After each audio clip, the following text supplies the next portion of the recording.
What is going on, fight fans? We are so happy to have you in tonight, not only because we have a lot of fun to preview 13 fights coming from UFC London, but because, Matty, for the third time in under 6 months, the boys did it again. A long shot parlay came home. This is the second of a cycle nature, Matty. It's been all over Yeah, bro. social media. It's been all over all sorts of celebration. I got to ask you now, 6 days or 5 days, I should say, 5 days removed from that.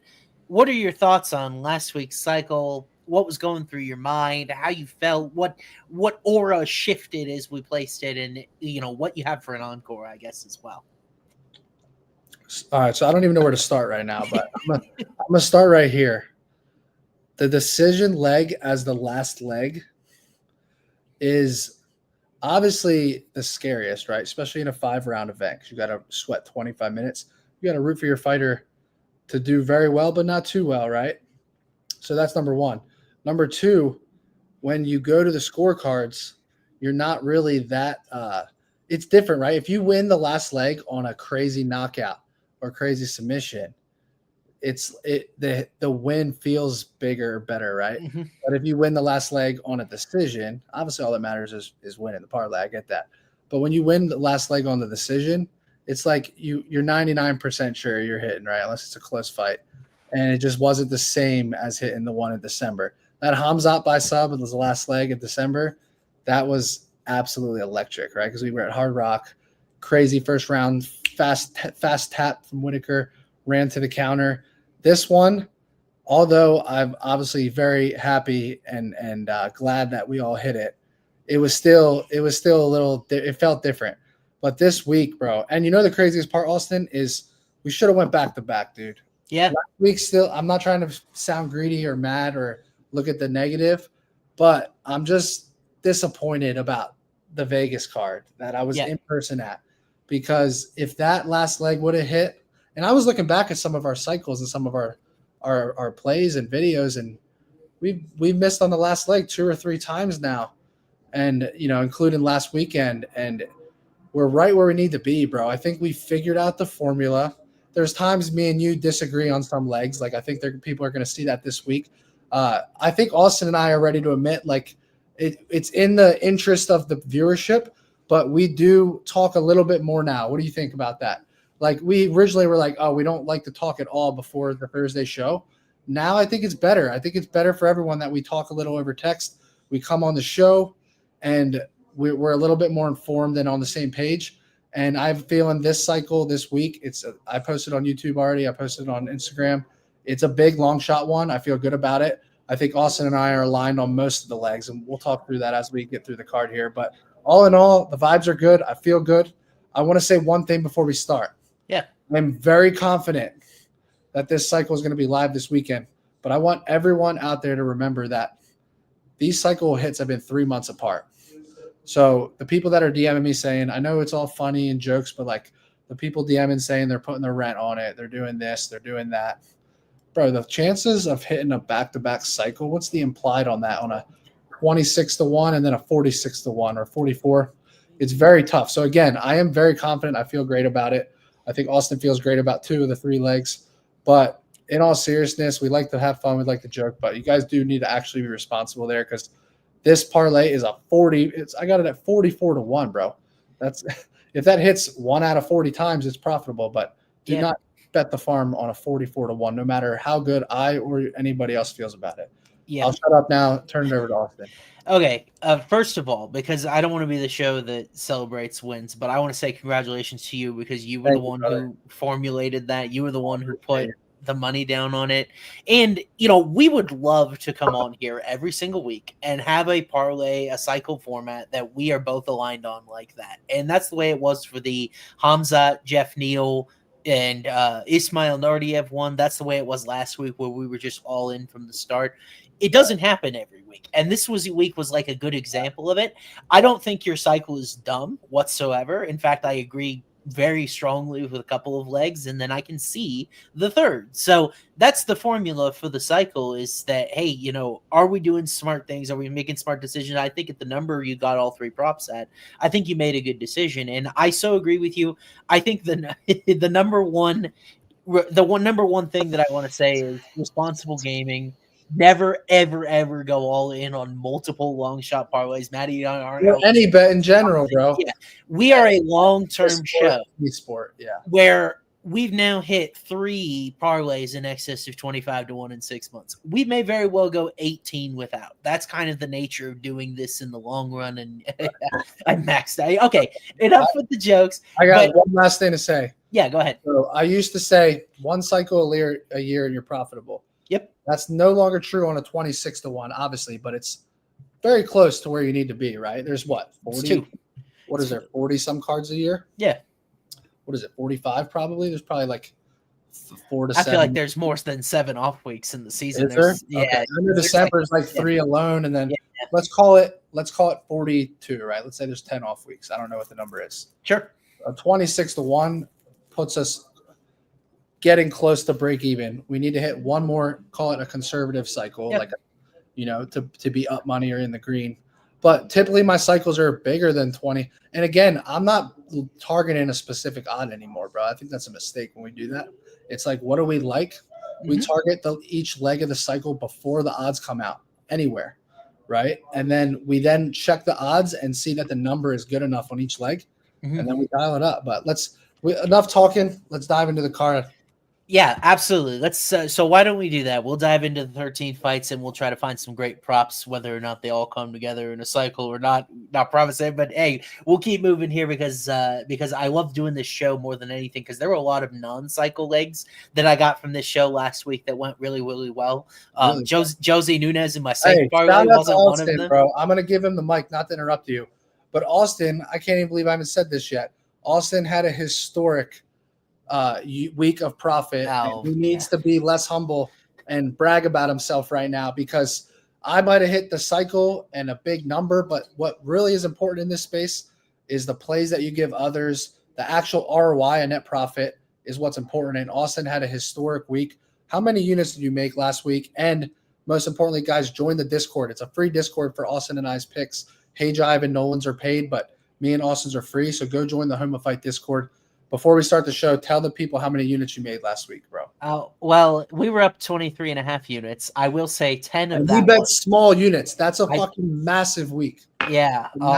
It was nice to, I think more than anything, it was nice to erase the deficit that I've had in 2025 so far, because I feel like I've been so close and I've had a lot of crappy breaks, and it's good to see that. And I got to give you credit. 10.2 units of that was the cycle. I tracked for very small 0.4 units or so.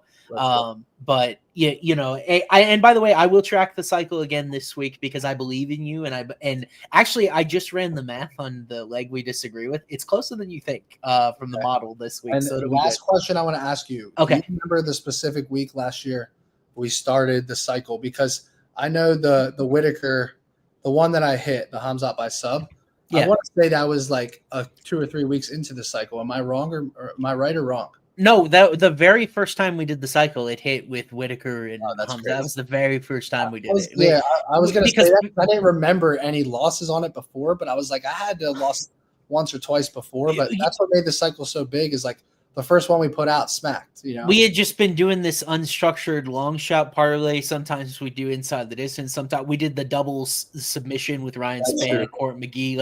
I love those too, by the way. I always like structure. I like going back to the same type of formulas and looking for the same type of things.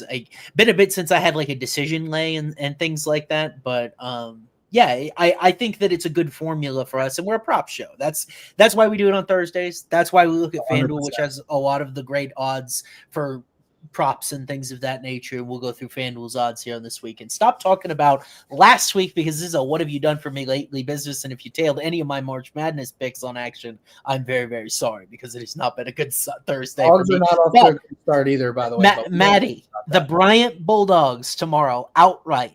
As whatever they are. I got them already. I just don't remember the number. Plus 1160 it was on FanDuel when I tracked it on Wednesday. I will bet one straight bet. We have to move on, get to the show, but I will bet one straight bet the whole tournament, because as you guys know, I just take the dog money lines the whole way. I am taking Robert Morris on the point spread tomorrow, 22.5. Sure. I've heard some very good things internally about how good this team is and how competitive they should be against Alabama. So I'll shut up. Let's get on to the show. But if you guys are looking for a -110 bet for tomorrow, Robert Morris on the point spread, I will be hammering that here. March hasn't been very mad so far. Maybe we get some 15. It's been boring today, bro. But let's get to the show. We're killing the people. Jake, if you could throw the slides up there, and we'll dive in here with the 13th fight on the card at lightweight, and it is a good one with a couple of good lightweights right out of the chute here. Garam Cate taking on Cate Fernandez, and this one's got a wide money line here. Cate, no stranger to being a heavy favorite. He's -460 in this spot over Fernandez, coming off a knockout of name slips me at this moment, but it was a guy it wasn't very high on. But Matty, some initial thoughts on these guys, because both of them multi-time. Muhammad Yahya. Yes, that's right. The weird stuff going on in the United Arab Emirates there with his roster signing. But now this is a big boy fight for Fernandez. What do you think about him against Cate Ladze as a +320 dog? Yeah, I do think it's a little bit wide here. First of all, I want to ask you, do you think Garam should have won or lost his last fight? I thought it was 1-1 going into the last round, and then I think Cate Ladze was able to stymie him with his wrestling, and Vucenic ran out of steam. I thought 29-28 either way was an acceptable score, but I thought Garam did just enough. That's fair. Yeah, I think this line's a little bit wide. I really don't love any plays on this fight. I do think the line is a little bit wide here and would lean dog or pass, but Garam's just a hard guy to read, in my opinion. The Elvis Brenner fight was kind of eye-opening, but Elvis Brenner's just a dog. He's going to outdog most guys that he fights in a dog fight. So it's just – but, like, Garam has some solid wins too, like some decent wins, in addition to the last fight. And then the level of competition has been good too. So I agree he should be a significant favorite, but I think it's a little bit steep. Yeah, Garam definitely. It's been a weird trajectory for him where he got that marquee split decision against Gamrot, even though Gamrot much better fighter. I have more than a lean toward a dog or pass situation. I've really been. Oh yeah, I forgot about the Andre Lima side. It was a great week and a lot of different. Phenomenal week for Homa Fight picks. Hey Jive is as consistent as it gets. Our premium guy crushes it. He had a phenomenal week. Nolan, our premium guy, crushed it. Bro, we had Andre Lima sub. I had heavyweight Acosta round 2, 3K. Oh, yes, you did. +410. We had some great straight bets too. It kind of got overshadowed by the cycle, but what a card for the year for us this week. How about this? I had 2 units. Chidi and Joe Kwani came home. Now I you were dead right about that one, bro. It's funny. We split last week's fights. Terrible. We were split on Cortez Acosta Span. You were right about that one. We were split on Njokwani dos Santos. I was right on that one, and that's why I love doing this show, is because we get a different perspective. And can feel that. But I like Fernandez here. I think I'm going to take a shot at 3-1. The obvious concern is that he spends a lot of his fight on his back, right? He gave up 3 takedowns to Mark Jacasey over 8 minutes in control time. Only 62% takedown D thus far. But Garam is not this super strong wrestling candidate. Just 0.77 takedowns per 15 minutes, 20% accuracy. So he's only landing 1 in 5 takedowns he shoots. Has Fernandez takedown defenses improved? I will say Jacasey's a guy that I think many are low on, but he is a very good wrestler. He's very good with his double legs. He's very good with his trips. I don't feel like Cate Ladze is the same sort of strength as a wrestler. And on the feet, Fernandez is nasty. 57% striking accuracy, 66% defense. We saw the power against Muhammad Yahya. Genius game plan from him to just kick Yahya's leg out in that last fight. I don't think that same easy path to victory will be there against Garam. But I'm leaning like Fernandez points in a fight where maybe Cate Ladze sells out for the wrestling. We've seen a questionable gas tank from him, and Fernandez is a guy that absolutely can work the body. He can definitely have success on the feet. So I like Fernandez as a small dog shot, but a guy's like as good as Garam, I never feel good about unloading the clip against. Yeah. Do you like Garam's chin? Because it's kind of iffy. That Brenner fight was weird. Confusing and streaky. This fight, I don't have much of a read on, to be honest. It's obviously staying far away from the cycle, and it's just very wide, so I don't really I don't even like any props in this fight, so I'm probably going to stay away from it altogether. Yeah, no, definitely. I'm staying away. Safe parlay here. Garam points plus 100. Him knockout plus 280. Fernandez points 8-1. Very interesting to me. And then that's interesting. That's the only one I'm actually interested in. Yeah. And then Cate Ladze, a little bit of submission equities plus 800, doesn't have an attempt in UFC. That's why it is just weird. It's two like, and a half's minus 175. It's like I would look to play that, but even that's a little chalky. Yeah. To me, the over in this fight is a very good thing for Fernandez. I know there's this narrative he might spend the whole fight on his back, but if it is indeed a wrestling heavy strategy, we've seen judges get crazy when it comes to like control versus striking. Sam Hughes last week, we saw weird decision. By the way, valued her grappling. Remember when I joked about Sam Hughes round 2-3 and it was like 30-40 to 1 per round? Yeah, and she almost finished round 2. Round 2. It was so in there. I was like kicking myself for not playing it while she locked it in. Mm-hmm. And then afterwards, I was like, I would have hated life if I had that bet there and she didn't get that. I thought it was so under the chin. I couldn't believe she didn't get that. Yeah, absolutely. And by the way, I also forgot we both liked Kurt Holobaugh. Really tough decision against us. It's all these things got lost in the aftermath of the cycle last week. Yeah. I knew that card was going to be fun for betting, and I think similarly, this one is probably more fun for betting than it is to watch. And this will be a good example. I am going to start the card Fernandez small, and if you're staying away, I can't blame you. So why don't we move on? Mm-hmm. We'll move on to this next fight here up on the card. I don't know how this one got precedence over that one, but Nathan Fletcher coming off the Ultimate Fighter. I don't think it was actually an Ultimate Fighter sanctioned fight. He just beat a guy from the show as well in a UFC debut because they both had struggled with injuries. It was Zigomontis Ramaska was the guy that he ended up submitting in round 2. And then Keelan Lawford, really odd, interesting career where he was billed as this top Irish prospect from Cage Warriors, had that weird opponent switch on days' notice. Taylor Lapalus was no cupcake, and then big favorite against Jake Hadley, wasn't able to get that done in Hadley's bantamweight debut. So now all of a sudden he's a slight dog to Fletcher. These guys actually fought before in 2018. Lots of wrinkles to this one. What do you think about the matchup? I like Nathan Fletcher here. Actually, I like him a good bit, truthfully. I'm looking at the decision prop here. Okay. And I even considered it for the cycle. Obviously didn't make it. But plus 175, it is the most favored outcome here. But I just think Lawford is a guy that is going to get outclassed, but he is durable. He's never been put away. Yeah. I don't love the loss to Jake Hadley for him, and I think that Fletcher can get this one done on the scorecards. Yeah, I have a weird, unique angle that, of course, isn't backed by data because there isn't very much of it here. Right. I like Lawford early knockout in this fight. I really do. He was this guy that was built in a lot of KOs. And, like, Fletcher is a guy, when I see him trying to strike, 450. It's definitely trying to mix in his grappling more than it is trying to score points there. And Lawford, I think, with his build, it's tightly compact, super powerful. Lapalus, amazing head defense. Jake Hadley, amazing head defense. Really hard guys to get offense off on. I don't think that's going to be the case here with Fletcher. And I know they fought in amateurs long, long ago. It was like 6 years ago. Both of them well into a development window where they're in their late 20s. I think they're 4-1 and 6-1. So 12 combined fights between the two of them when they fought. So I don't know how much stock you can put into that fight.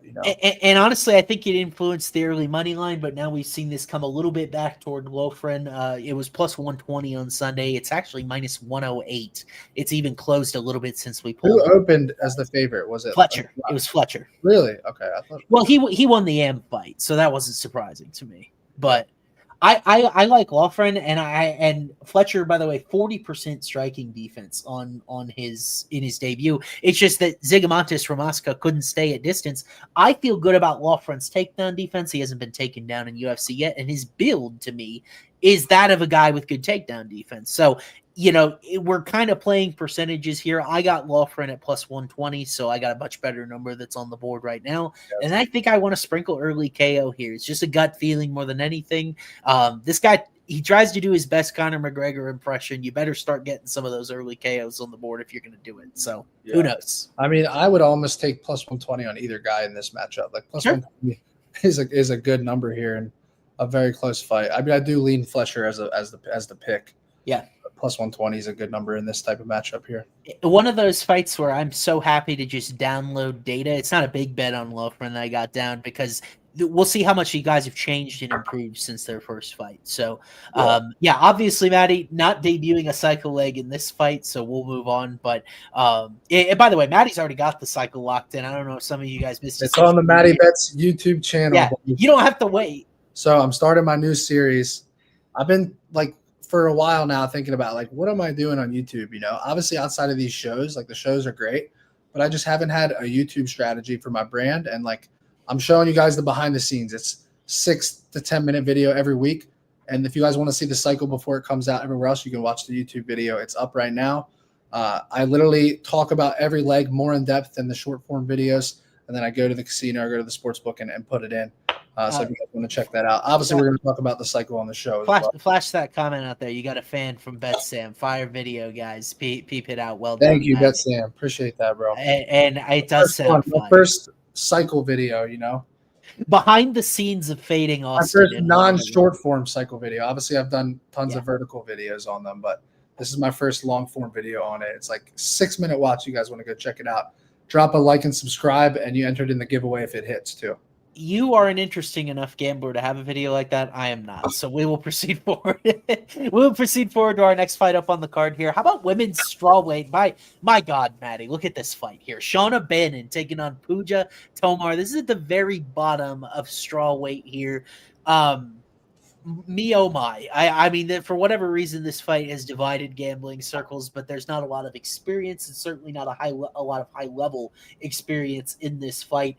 As we say right now, Bannon minus 170 on FanDuel, Tomar plus 138. So Shauna just outside prohibitive territory. It's kind of interesting, but she is the UK rep here. So what do you think about this matchup, Matty? I'm dog all day here, bro. The UFC needs the Indian. The UFC needs some Indian blood here to bring the sport to India, bro. I think this girl's decent. I think she's decent. I think Bannon's decent too, but minus 186. Come on, bro. I can't touch that type of chalk in this fight. So by default, it's a dog or pass for me personally. Yeah, I mean, it's very rare that you can get the whole picture of someone's career from their Tapology page, but weirdly enough with Pooja Tomar, you can. She has fought even in some Muay Thai stuff with one championship because they do both MMA and Muay Thai. She's a very good striker. She put numbers out there on Rayan dos Santos. I actually thought it was much worse of a robbery than the box score would have indicated. She had a plus 11 striking differential against Dos Santos in her UFC debut. She got the nod.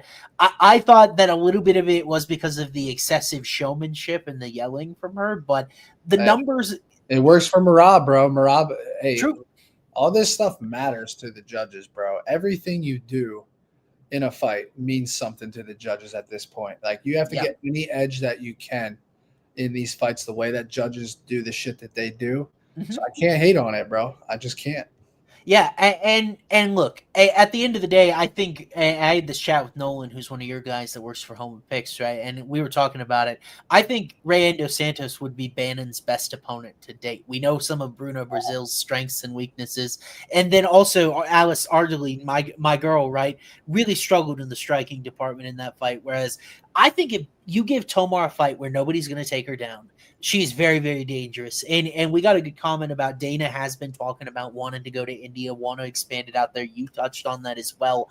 I think Pooja, relative to anybody we have on the men's side, is closer to the rankings in this division than maybe anyone else's. So I think Tomar's striking is legit. She's about almost exactly 2 significant strikes landed more per minute, so she's the more active fighter. And there seems to be a speed discrepancy as well. So I like Tomar. Obviously, we think points. I wonder what the total is going to be in this one because it's probably hefty. It's not open?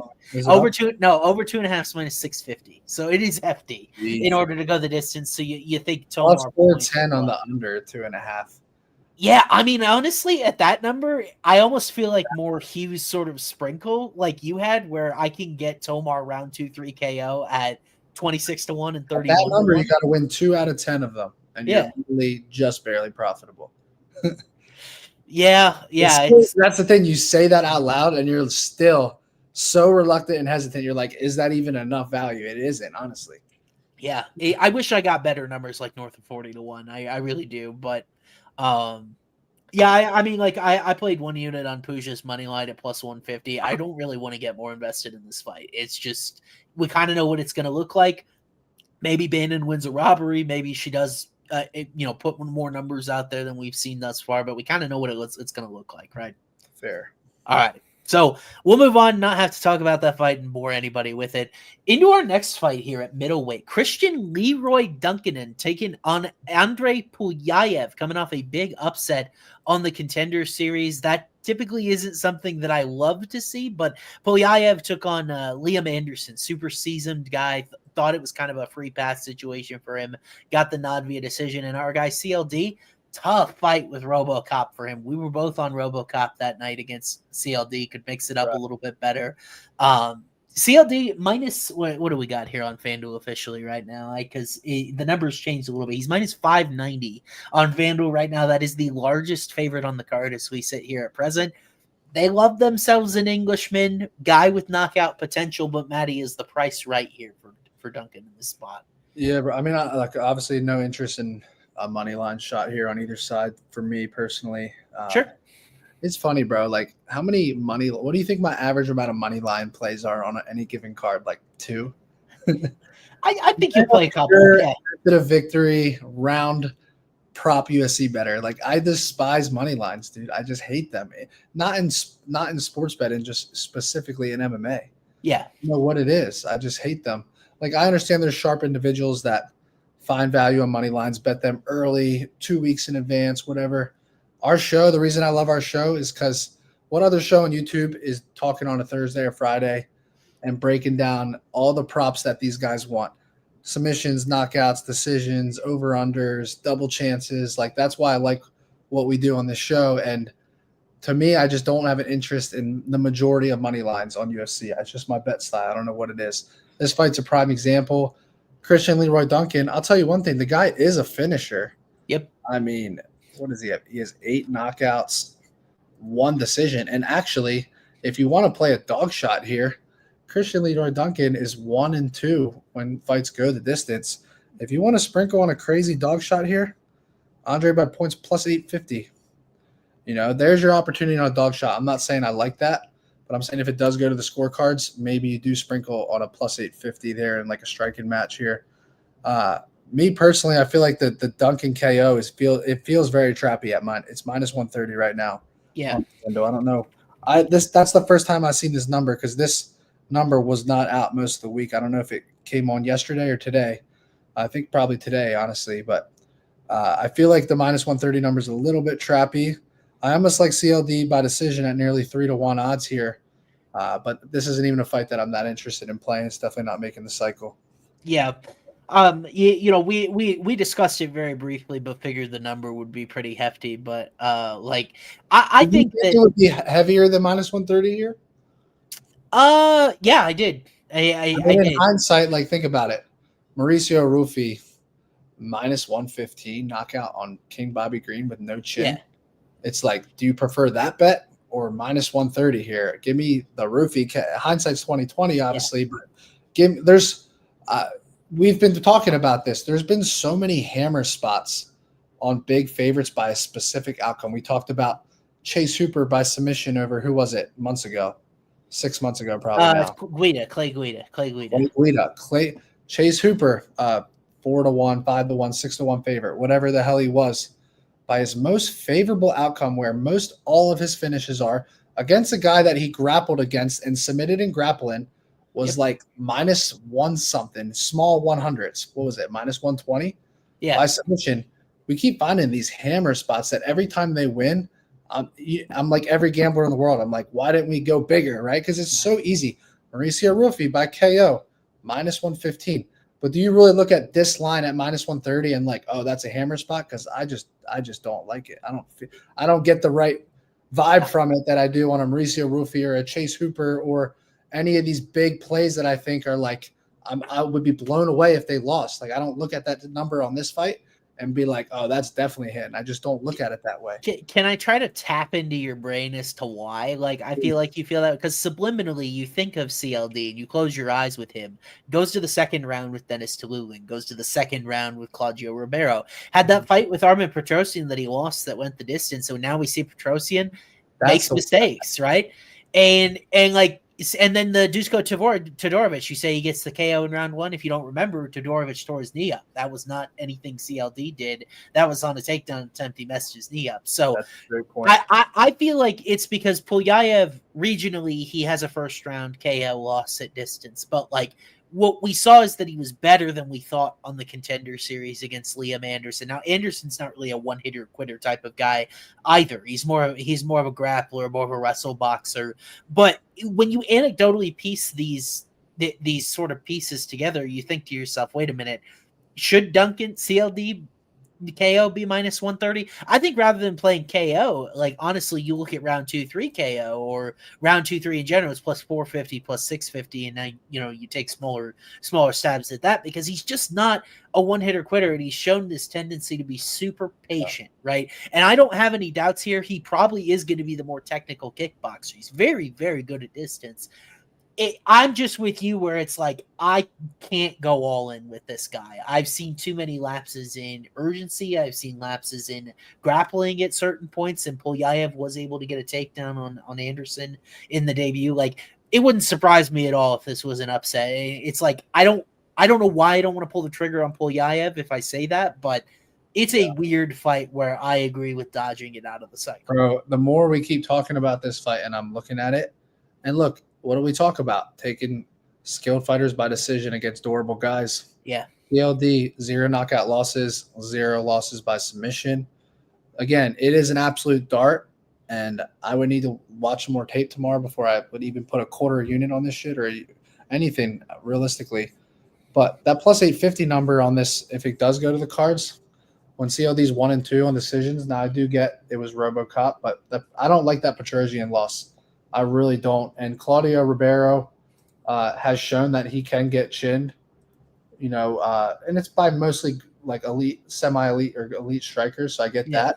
But he's been chinned multiple times, right? So and Dennis Tululin, same thing, right? The guy's 11 and 10 in MMA, 3 losses by KO. So he's putting away guys that he's supposed to put away, right? And I think that he's very overvalued here. Again, I'll say it one more time. I don't look at that minus 130 KO line and be like, oh, that's a hammer spot. The way that I've done recently, we've hit big on some of these hammer spots the last, 6 to 10 weeks. Like, they've been so easy. Usually when we have this type of vibe, or just the general gambling community has that type of confidence on some of these plays, they end up being traps, but they've just hit every time. It feels like the past 2-3 months, really dating back to that Chase Hooper fight last year. Yeah. There's been so many spots like that. Am I crazy to say that? No, I you're have not. Numbers in front of me. I'm just speaking from the mind here. But I feel like we've identified so many spots like in that minus 110 to minus 180 range for a fighter to win by a very specific outcome. I feel like we haven't missed on those in, like, knock on wood, in months. But I don't get that feeling from this fight right here. I prefer dog by decision or favorite by decision. But I'm definitely staying away from the finished props on either side. Yeah, you used to be able to bet UFC a little bit more contrarian than I think you can now, because the setup spots are very, very real, Matty. Like there's a trend where Dana, especially trying to get the Contender Series off the ground, maybe they have something to do with the Ultimate Fighter. I thought that Curtis Blades fight that's now going to get rematched in Qatar, I think he wanted to embarrass PFL and Hernan Ferreira in one of those fights and make like Francis Ngannou's accomplishment maybe not look as good. But I think what I'm going to do, Matty, as soon as we hang up here, I'm going to go back. I'm going to watch Pulyaev's fight against Anderson. If I feel good about his grappling, I think I'm going to take a dog shot, because the more we talk about it, people are common and it seems to be popular. Right now, the number on FanDuel is 10-1. For what? Christian Leroy Duncan by submission.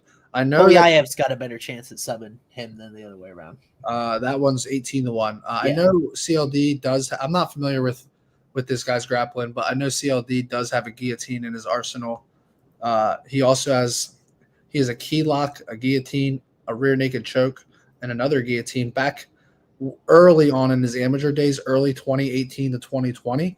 He actually has in those 2 to 3 years, he is significantly more submission. He was a submission guy in amateur. He was a submission. CLD was a submission guy from September of 2018 all the way to June of 2019. 1, 2, 3, 4. 4 wins by submission. Obviously, opposition and level of talent matters, right? I don't know what that looks like here, but I will say one thing: 10-1 there, and then 18-1 on the other side. You have to wonder if one of these guys are, their strategy is to grapple here a little bit.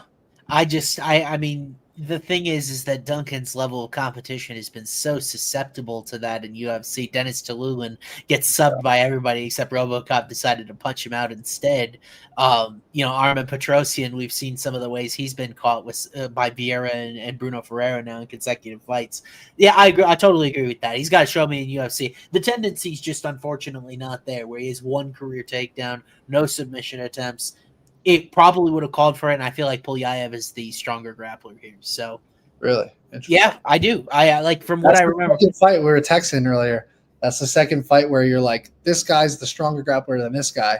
But then the odds makers will have the guy that you think is the worst grappler will have like 50% better odds or worse odds on the submission. Does that make sense? Yeah, absolutely. Basically, that's saying the odds makers don't agree with you, basically, when you're saying fighter A is a better grappler than fighter B. What's the other fight we talked about? We'll get to it. It's the co-main event, but I actually think that's a much more wide open debate than this one. I really do feel like Pulyaev is the better grappler. And by the way, quit trying to catfish us into thinking Joe Rogan died. Yeah. I checked X. Quit it. Why are we trolling? Just say so, bro. By the way, before we go into this fight, sure. Boys, we have 2,300 people on the live. It helps me a ton. If you guys are watching on Twitter or Facebook, please come over to YouTube, like and subscribe, and watch on YouTube. Better viewership experience. And you get notified when the Cycle Parlay is live, and you enter the giveaways. So leave Twitter, leave Facebook, come over to YouTube. Helps me a ton. I wish I could enter the giveaways. That'd be nice. But enough on that, Matty. We talked about enough that week. All righty. Why don't we move on to this next fight? Because one of the cycle is up. I have to rip a tequila shot for this one. I know you don't love this. You spoiled it, dude. I was gonna put it up on a platter for you, and you burst. The only reason I said something is because most people already know what my cycle is from posting today. That's true. You've got an army of people waiting for that thing to drop. All right. Why don't we dive in? Because this is leg one of the cycle here. And it's an interesting betting line. Two, by the way. I think these are out of order unless the fight shifted. No, I've got this. This is the ninth fight. The other one's after. I messed that up on the graphic then. You're right. It is the first leg. The second leg is up. But that's a great question because this is for a ranked spot at heavyweight. Why is it buried so far on the prelims, especially when a guy like Mick Parkin, undefeated in UFC, he's got this should be the featured prelim. Yeah. This should be the featured prelim. Yeah, I totally agree with you. He doesn't love Marcin Tybor for whatever reason. Yeah, and like Matty, beyond even a potential cycle leg here, which I'll have you tell the people in 1 second that don't know already, but this is a very interesting betting line fight because Mick Parkin was plus 110 on Sunday. He's now at favorite. He's minus 128. So this number changing a little bit. I love that. Yeah, it's very interesting and very rare you see UFC odds makers move the line so quickly before we even get to the weekend, before we get to weigh-in. So, Matty, people love themselves some Mick Parkin here. Unless you're going to shock some people that don't know already and go with Tybor, why do you love Mick Parkin and how in this fight? All right, here's my I'm gonna run through this matchup in general, okay? Just so everybody knows, Austin and I slightly disagree on this fight. I think we're on the same side, I believe. You like Mick Parkin here. I love the fact that I feel like some sharp money has come in on him, moved the number. He's becoming a bigger favorite. Marcin Tybor, 39 years old, right? I know that's not the oldest number in the world at the heavyweight, right? At the heavyweight weight class. But the guy's been through some damage. He's been through some wars. He's well-rounded. I think he's solid. He's a little bit undersized for heavyweight at 251. I'm literally playing the number here. I'm playing the number, I'm playing the momentum, and I'm playing the UFC's plan here. So it's the trifecta. Mick Parkin, a legit heavyweight at 265. I think he is good enough takedown defense. I think he's good enough power. Trains with Tom Aspinall, a guy that has put away Marcin Tybor in the first round. The guy's not Tom Aspinall. Let's get that out of the way. I don't see him coming out and steamrolling Marcin Tybor. But I do think an accumulation here, and I do think after round 1, he can get this guy out of there on the feet. And I think his ground and pound is good enough, even if he tags him and gets him to the ground. I think Parkin's going to win by TKO here in round 2 or 3, probably midway through round 2. I understand the people that like Mick by decision here. He came into the UFC, rallied off some decisions, and I was texting Austin about this. Like, I think it's so important to look at the opposition when guys are getting knockouts, right? You have to look and say, okay, how good are these guys' chins? Have they aged? Are they older? Like, how much stock do we put into these knockouts, right? Yeah. Same thing with decisions. When you look at Parkin, he didn't have a lot of hype because he's not fighting elite heavyweights, right? Jamal Pogues, a guy that everyone on this show, there's 2,500 people in here. I don't think one of you would argue Jamal Pogues is an elite heavyweight. Kyle Machado, same thing, a decent heavyweight. Muhammad Usman, a decent heavyweight. Probably not the greatest striker, a big, bulky guy. What do the three of them have in common? Chins. All three of them, one time they've been put away total between the three of them. They're very durable heavyweights. So, Parkin comes into the UFC and gets 3 decisions after his Contender Series finish, right? Comes in, rallies off 3 decisions, kind of goes under the radar. And we're like, oh, this guy, he's a heavyweight. He's skilled, but he's not putting guys away. So he's under our radar. There's not a lot of hype behind him. Then last fight, I fell for the trap. I think I had him by decision, or I think I had the over or something, right? We had the decision. Comes out, tags Lucas Bresky in round 1, finishes him 3 minutes into the round, right? And usually I don't like betting guys coming off of a knockout to then get a knockout because obviously usually the number's a little, the value's a little off because of that recency bias. But in this scenario, I look at the number, and by the way, I'm curious to see what it is right now. It's plus 340 on FanDuel right now. What did I get? 375, I think? Yeah, something. So I got plus 375. Yeah. I got a legit sized 265-pound heavyweight fighting in his hometown, trains with a guy that knocked out his opponent and has good momentum to get a knockout at nearly 4-1 odds. Sign me up for it. If this is the leg that loses, I will bow down to the sports book and say, take my money. But I can't sit here and act like I don't love the number. Same with leg 3 we'll talk about in a little. Yeah. Love the number. Love the fucking number. I'm going big Mick Parkin by round 2 TKO. Leg 1 of the cycle by knockout.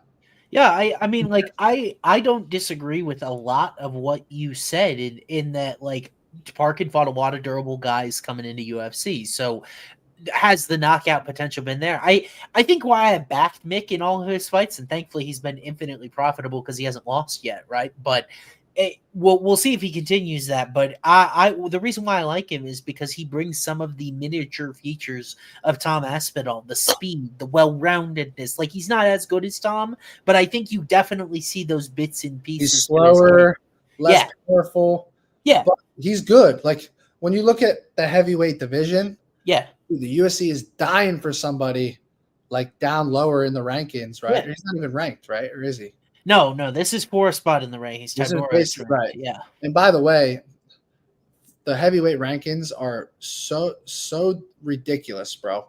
They have been. Cortez Acosta comes out, finishes a skilled Ryan Spann. Say what you want about Ryan Spann, but the guy's fucking dangerous. He can kill a lot of guys in the heavyweight division because think about what's his name said in the heavyweight division. He literally comes out and says, bro, heavyweights, we're just fat guys that have power, right? Who said that?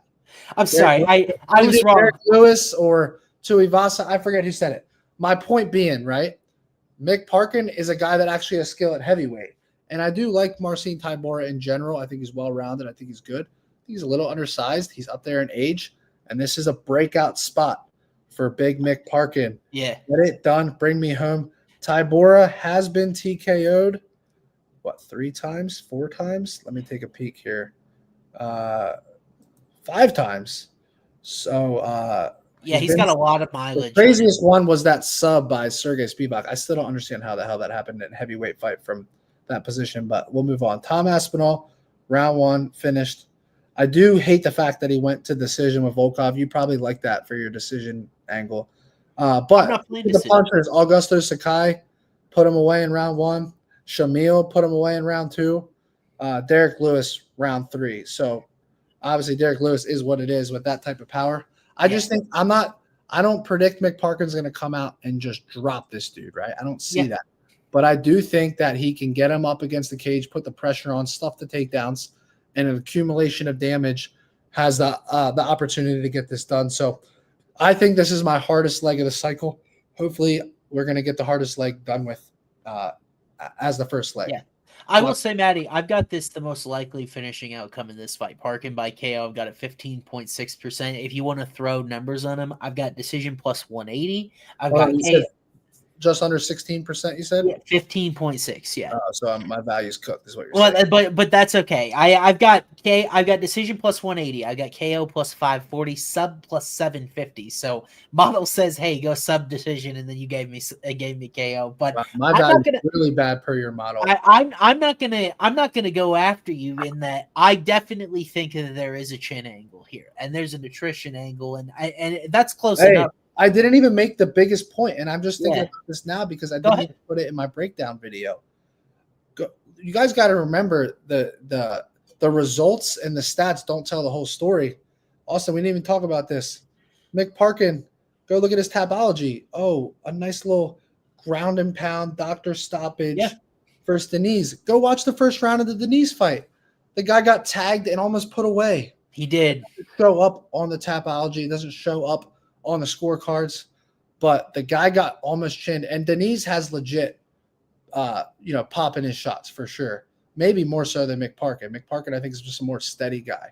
And but I will say, those types of things to look at are important when you're trying to find value. It's like, hey, Tybor won by round 2 doctor stoppage, but when you go back and actually watch the tape and watch the footage, which I don't think most people even do, if we're being honest. Right. They watch shows and they look at things and they look at stats and they look at Tapology.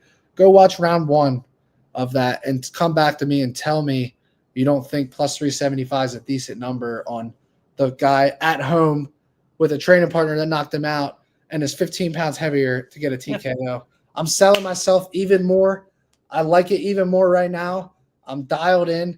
I believe that if Parkin gets it done, the next 2 legs are smacking. This is my scariest leg by far, and it's up first, and I love that about it. Matty, how much could I criticize nearly 4-1 with a heavyweight KO?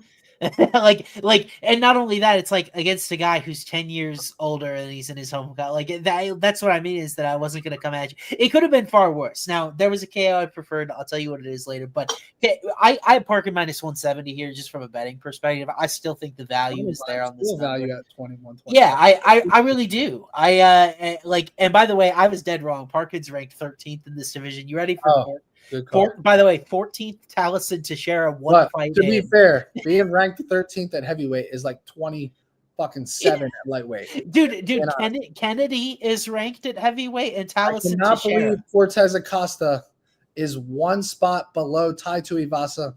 That is a travesty.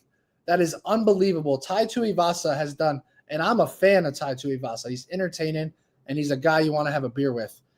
The fact that guy is ranked 1 spot ahead of Cortez Acosta, a guy that put homeboy Karate Combat, what's his name, out of the UFC in the Karate Combat, big monster, Despain. Yeah. Is durable as hell, has won great fights, I cannot believe he's not ranked ahead of Tai Tuivasa. Yeah. Tai Tuivasa has such a deficiency with defensive, with wrestling and takedowns, everything, jiu-jitsu and cardio. How do you literally look at I would line Cortez Acosta minus 250 against Tai Tuivasa. Oh my God. I mean, Kennedy and Zechiku's 15th. Kennedy would be a minus 300, 400 favorite over Tai, right? He's got to be. Really?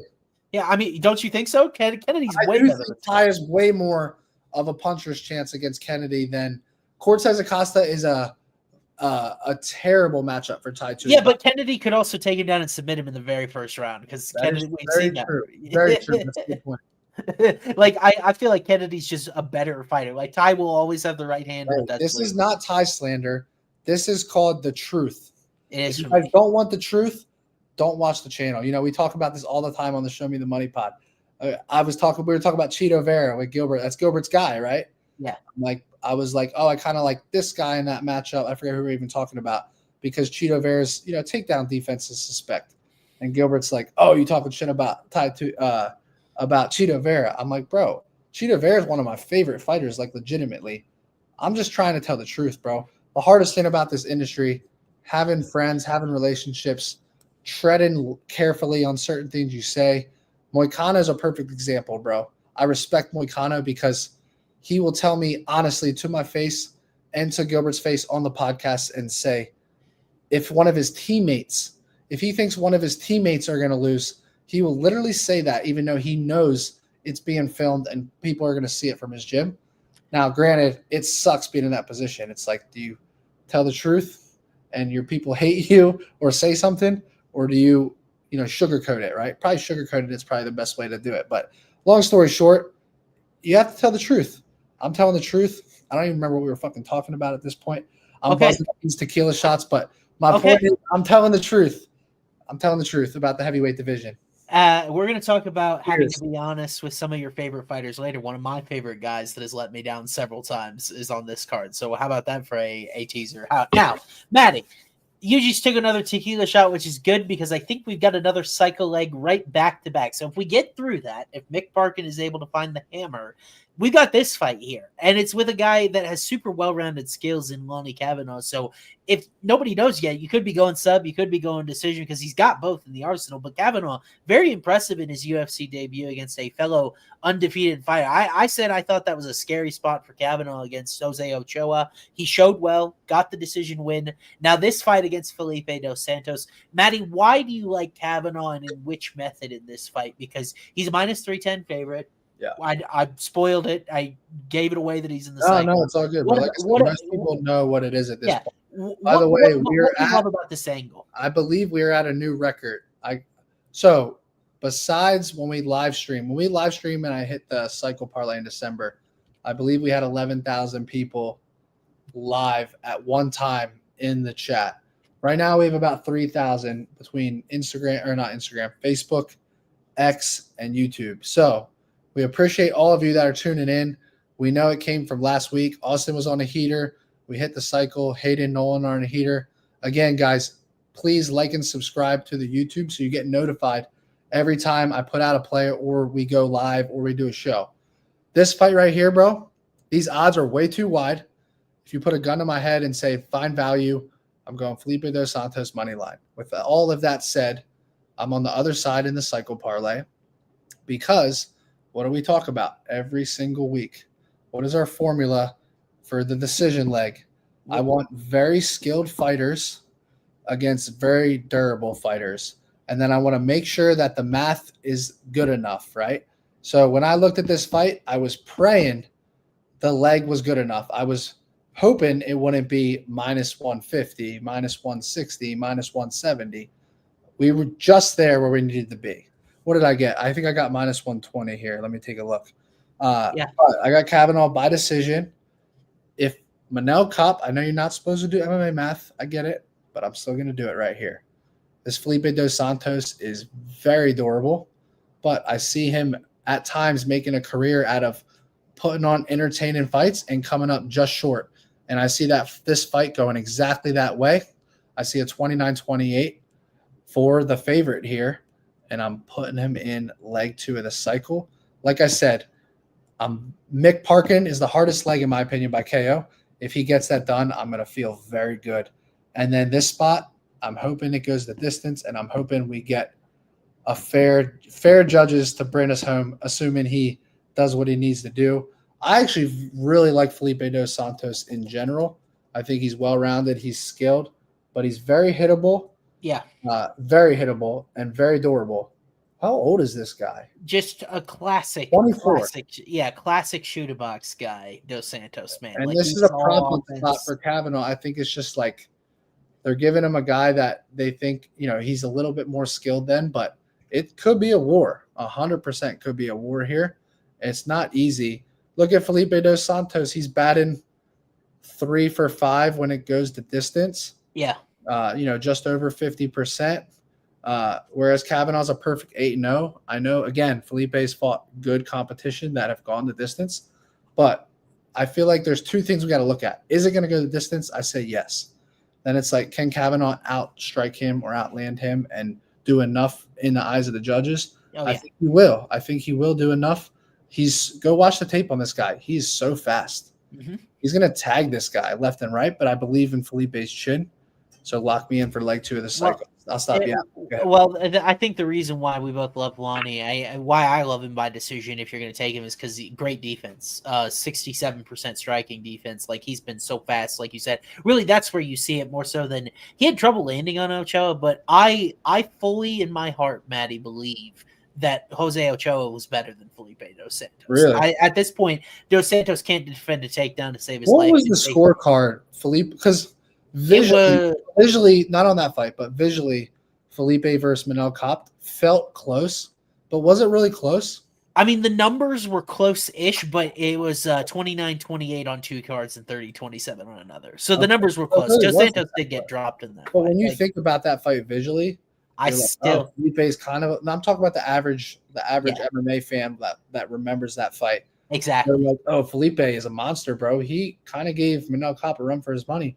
But did he really, when you go back and look at that fight? I mean, he's a shoot-a-box guy. Again, these durable guys, in a way, can like mess with your mindset where you think they're better than they are, but they're just very durable and very entertaining and very excited. And I think that's what Felipe dos Santos is. But the dude's 24 years old. He could be a problem in 3 to 5 years, truthfully. Yeah. I can we put up the comment from Josh Snyder? People are high on Felipe because Kape fought to his level and went the distance with the kid. To me, that's what you see. Manel Kape plays with his food all the time, and that's what I attributed. I'm putting Josh in for $50 on the cycle. He's in. Josh, you're fucking in, bro. That's a great. I think it's a great comment. Whereas to me, I don't think Kavanagh is that far off the top 15. He's very skilled for this division. And I liked Ochoa. I thought he was better. Now I will say, Matty, minus 115 is the number you get on points if they're with you on FanDuel, so it's a little better number. Right. I appreciate that, guys, at FanDuel, and then it's kind of a wild card. We got to give everyone on there. We now hit 3,100 people. We got to give credit where credit is due to FanDuel. The numbers are fantastic for the sport of MMA, for the UFC. We get paid. Austin knows I get paid $0 from FanDuel. I've never made 1 penny in my life from FanDuel, but I love the numbers that they provide for MMA, for the UFC. You will not find better numbers 85% of the time on method of victory. So if you're in a state with FanDuel, I'm just telling you as someone that wants you to get the most value and make the most amount of money possible, you are going to find on method of victories, round props, etc., you're going to get 20-30% better than any other sports book in the U.S., like legitimately. I'm not saying that because Austin works there. I'm saying go look at the numbers. I'm hoping anyone in the chat can we have a lot of sharp guys that watch this show and a lot of like guys that actually bet UFC like semi-professionally, if you will, on this show. You guys can hopefully vouch for that in the chat. You get crazy numbers on FanDuel. There's times where I'll get a submission at plus 750 that's 5-1 everywhere. Do you guys have any idea how big that amount of value is long term when you're a bettor? Like, it's unbelievable.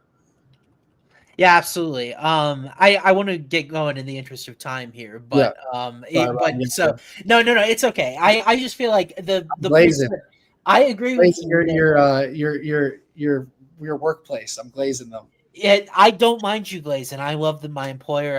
They do a lot of great stuff, not only on the betting market, but for me personally. So I don't mind the glazing, but I will the eyes peeking comment. But I am going to move on here. I'm going to say Dos Santos, defensively liable but durable. That's the formula that we love. I like minus 115 in this spot, Kavanagh points. And by the way, the total in this fight, if you just like either fighter, is minus 225 to go the distance. And I feel good about that. And that's not a bad number. I don't put a ton of stock in Kavanagh with the early KO in the Contender Series just because we don't know the level of competition at that point in time. From what we've seen in UFC, I think we're in for a barn burner. And honestly, he goes the distance with Andre Lima. I felt better about Andre Lima as a grappler. I feel better about Andre Lima's finishing danger. Bro, we didn't even talk about. I know we talked for a second about sub.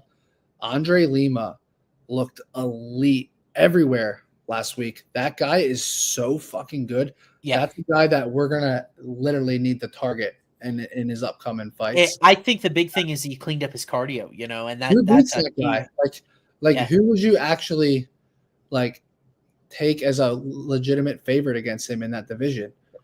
Because we've got to see some. We got to see some stuff. Maybe the fight to make is him and Josh Van, right? Top prospect. I saw that on Twitter. Someone posted that and said, "Hey, USC, we're tired of you trying to build prospects and not put them against each other early on."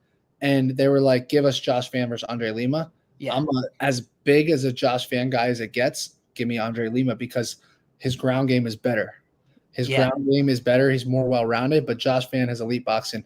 By the way, boys, this comment right here, if the cycle parlay hits, I'm picking 2 YouTube subscribers. Go to YouTube, subscribe right now. If the cycle parlay hits, I'm flying 2 people to the Hard Rock in Florida. This might be the tequila talking, but since I said it, I have to honor it.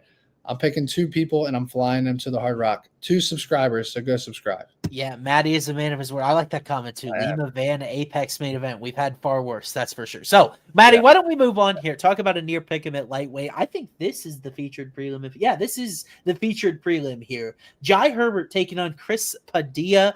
Really interesting fight at 155. I think it's Taco Padilla has outweighed all expectations had for him. Cash is a huge dog against Rongju. Cash is a huge dog against James Yontop. Ended up submitting him in the first round. Herbert's a guy that has gotten some momentum back as well. All of a sudden, you look at the draw against Ludovic Klein, aged pretty darn well. He got our boy Rolando Bedoya out of UFC. Really good stuff from both of these guys lately. So, what do you think about this fight, buddy? Here's what I think, bro. Oh, man. We're going back to back. Oh, man. Wait, we don't have a cycle leg here, do we? No, but someone commented I'm going back to back. Yeah, I learned to had to play the Drizzy. YouTube flagged with some copyright bullshit. I was going to say, you better be careful. Yeah. What do I think about this fight? Okay. Jai Herbert's more skilled, especially at range. I think Jai Herbert's actually underrated. His losses are against quality guys. Mccan was a bad matchup for him, but look at some of these other fights he's had. He's good. Obviously, we talk about this all the time, Austin. Guys that have big moments against elite fighters tend to be overvalued, but I actually don't even think that's the case with Jai Herbert anymore because I actually think he's good, really fucking good. And Jai Herbert is the guy that notoriously, 20 years from now, he'll be at a bar like, oh, I head kicked Ilia Topuria and almost knocked him out, and Ilia Topuria will have fucking 6 belts by then, right? But my point is, this guy's actually good, right? And he deserves to be a slight favorite here. But if I got to pick a guy that's going to outdog the other guy, I'm going Taco Padilla here. I think he's very, very I think there's a chance that he could be outclassed, and a lot of people are on the trendy dog side, so there is a chance that Jai Herbert wins a 29-28 or a 30-27 and just looks way better. But if Padilla closes that distance, elbows in the clinch, takedowns, gets on top, full mount, Jai Herbert actually doesn't love to give his back. I was looking at the Padilla sub line. Oh, yeah. It is a great number, but go watch every Jai Herbert fight. I spent hours watching all of his fights. Even the Moicano rear naked choke, it basically was a TKO. That fight, if you guys watch it, Moicano beat the brakes off of him or beat the brakes out of him in top position. And then last second choked him out, but the guy was done. He could have threw 1 or 2 more elbows and the ref could have stopped it. It could have been, if it was a different ref, it might have went a different way. Like in all seriousness, if you guys go watch that fight. So there's 2 ways I like this fight. I like Jai Herbert decision. Okay. Or I like Padilla by KO. I think that he can make this fight ugly, close the distance, land big shots in the clinch, get the takedowns, and throw big damage on top. I actually think he's going to get a ground and pound TKO here. I put a 2-leg parlay in. I stayed away from the cycle here because I was scared. But I doubled down on our third leg of the cycle, which I won't reveal right now because it's coming up. But Austin, you don't even know this yet, but I bet 2K to win 50K. And I took Padilla KO and I took leg 3 of the cycle. And it's a 2-leg. Okay. And I fucking love it. Okay. Now, again, I'm going to repeat what I just said. Jai Herbert might outclass him. 100%. It's definitely possible. But I think if you play Padilla here, you're going finish. You're not going money line. I don't think there's any value there. I think he either makes it a dogfight and gets Herbert out of there, or I think he loses two rounds to 1 or 3 rounds to 0. Yeah. With the mic. I like Taco Padilla. He's kind of my guy. I've cashed big on him as a dog, and I feel like he's kind of overperformed maybe a little bit. Okay, Matty's going to UFC Miami. I thought that was kind of a given next month, but yeah, I think he's overperformed a little bit. And Herbert is a guy that I've never been super high on, but now I kind of realize that maybe a little bit of it was level of competition driven because he's fought so many killers, because he's fought Moicano on the ground. He fought Ludovic Klein. I'm like, okay, well, maybe contextually watching back even the Ferris Siam fight, right? Ferris Siam is a monster now. Siam is like literally a clone of Herbert, just 20% better. Yeah, and he's a better grappler. Yeah. Siam, and dude, that loss has aged well because, correct me if I'm wrong, but it wasn't a blowout of a fight, right? No, it was a close look how fight. good Siam has become. Yeah. That knee against Favola, I was there live front row, nasty. Yeah. And then even the losses he's in, he looks very good. Yeah. I mean, and it was a doctor stoppage in the last fight against Rongju. I when you look at the non-leg kick distance strikes, it was about even in that fight. I don't have a super high prior on Rongju. I haven't touched this fight because I kind of leaned Herbert and the line's been moving that way. But at the same time, I don't really know what to do with it. Like, Padilla's been my guy. I guess maybe I'll watch and see where it goes. Wouldn't surprise me if Padilla got a dominant ground victory here. Wouldn't surprise me if Herbert outclassed him on the feet. Do you prefer, because the sub is a little bit juicier, but let's say I got to look at the exact number, but let's say the sub's 5.5 to 1 and the KO's 4.5. Which one do you go? It's very close to that. It is. A KO's +4, sub is +500. Gosh, he makes more. I know Padilla choked out James Lontop, but that motherfucker, if you don't choke him out, you ain't finishing him. He's got a Mauricio Rufy couldn't finish him. I just look at Jai Herbert and I'm like, if he goes to the ground, go watch the tendencies. He really hates to give up his back. Right, and Padilla's a ground and pound face feet in, and I'm like, Padilla, he's gonna give you he's gonna take what you give him, and Padilla, the ground and pound here, I can see it. Yeah. Now again, I only see the fight going 2 ways. I see Jai Herbert, if he's able to stick and move, this unanimous decision. Okay. If he's not, I think Padilla round 2-3 TKO on the ground is my prediction. Yeah, so Herbert KO, I'm just laughing because Herbert KO points is -105. His money line's basically -110. So they're basically giving him no chance at a sub, which I kind of agree with. But like, say that one more time. I missed it. So KO decision for Herbert is -105. His money line's basically -110. So it's almost the same. Because that's how little submission equity they think he's got, and I totally agree with that. So why don't I move on here? By the way, while you move on and while you do this, do the ad read, do the breakdown. I need 45 seconds. Use the restroom. Be right back, boys. Okay, very dangerous times as Matty's about to break the seal, but I want to read this for Home of Fight Picks. Home of Fight Picks team has been slapping heads recently, reading it, not mine. Now crossing over 30 units in 2025 alone. This last weekend was the best yet, crossing 15 combined units between Hayden and Nolan, smacking the Roman Dolidze money line in the main event. If you want their picks for free, code London. That's right. London gets you 7 days free. It'll get you all the way through Saturday to get their picks free. Again, I want to be very, very clear where I do not sell picks. I am not able to tout other people's picks. It's not what I'm doing here. I will say Nolan and Hayden, I know them both personally, and I respect their UFC expertise. So if you're looking for that sort of service, whatever you want to go for, code London, get you 7 days free. And I respect both of those guys as professionals and definitely do so as well. So why don't we, Jake, if we could throw that comment up there. Hey, Austin, recap your picks, please. Interesting run through here. I think I'm going to go at Cate Fernandez small. I like Keelan Lawford in that fight. I'm going to play small sprinkles at early KO there. Puja Tomar money line, I think, makes a lot of sense as long as you can still get her north of like that +135 area. I talked myself into a dart on Polyayev. Maybe Polyayev submission, but probably decision. Maybe a double chance ladder there. And then Mick Parkin. I got no choice but to tail my guy Matty. I'm not going to do a method of victory because I hope he gets the no. That's you guys realize something right now? What? That's what true friendship is. He literally Austin, you bro. Oh, Austin leaned Mick Parkin by decision. He saw that Mick Parkin by KO was in the cycle, and he said, "You know what, bro? I'm gonna take the money line." That's true friendship right there. If you guys don't have friends like that, then you have enemies. It's also a guy that picked Ryan Spann last week and knows that he doesn't know everything. I try to warn you, bro.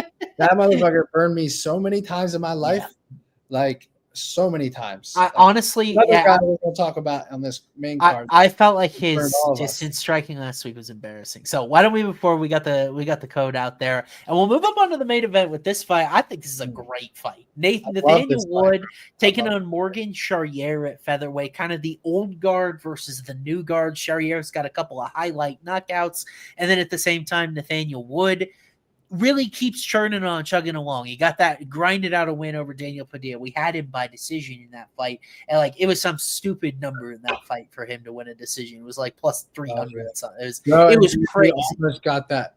What did he land? A big left hook? Yeah, he did. That was a good fight out of him. He looked good in that fight. And now the question is, how does it translate to Charier? This is another line that's closing a little bit. Charier was minus 178 on Sunday. He is now just minus 144. So, Matty, you and I really haven't talked about this fight a lot. I don't know where you sit on it. So, what do you think about this? What's your guess? If you had to guess who I'm taking, who would it be?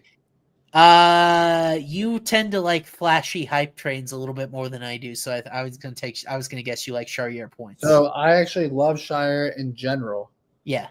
He's been one of my guys I've actually played a few times. I like his game. I like the fact that he has 10 losses. It's in a weird way. It's weird for me to say that, but he's 20-10 and he's been around the block, right? And I think he's not afraid to lose. He's not afraid to get better. I'll tell you one thing, Nathaniel Wood impressed the hell out of me in that Pineda fight. He looked super sharp. I got to go Nathaniel Wood as a dog here. I think this is a straight pick 'em at worst.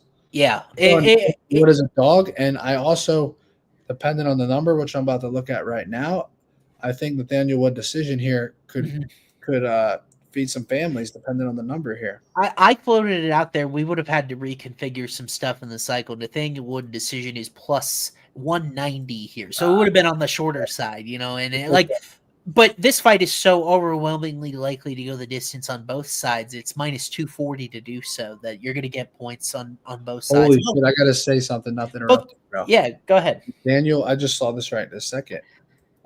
When you go back and look at that Pineda fight and you look at the knockdown power and how sharp and how technical, the KO is 9-1. You can't rule that out here.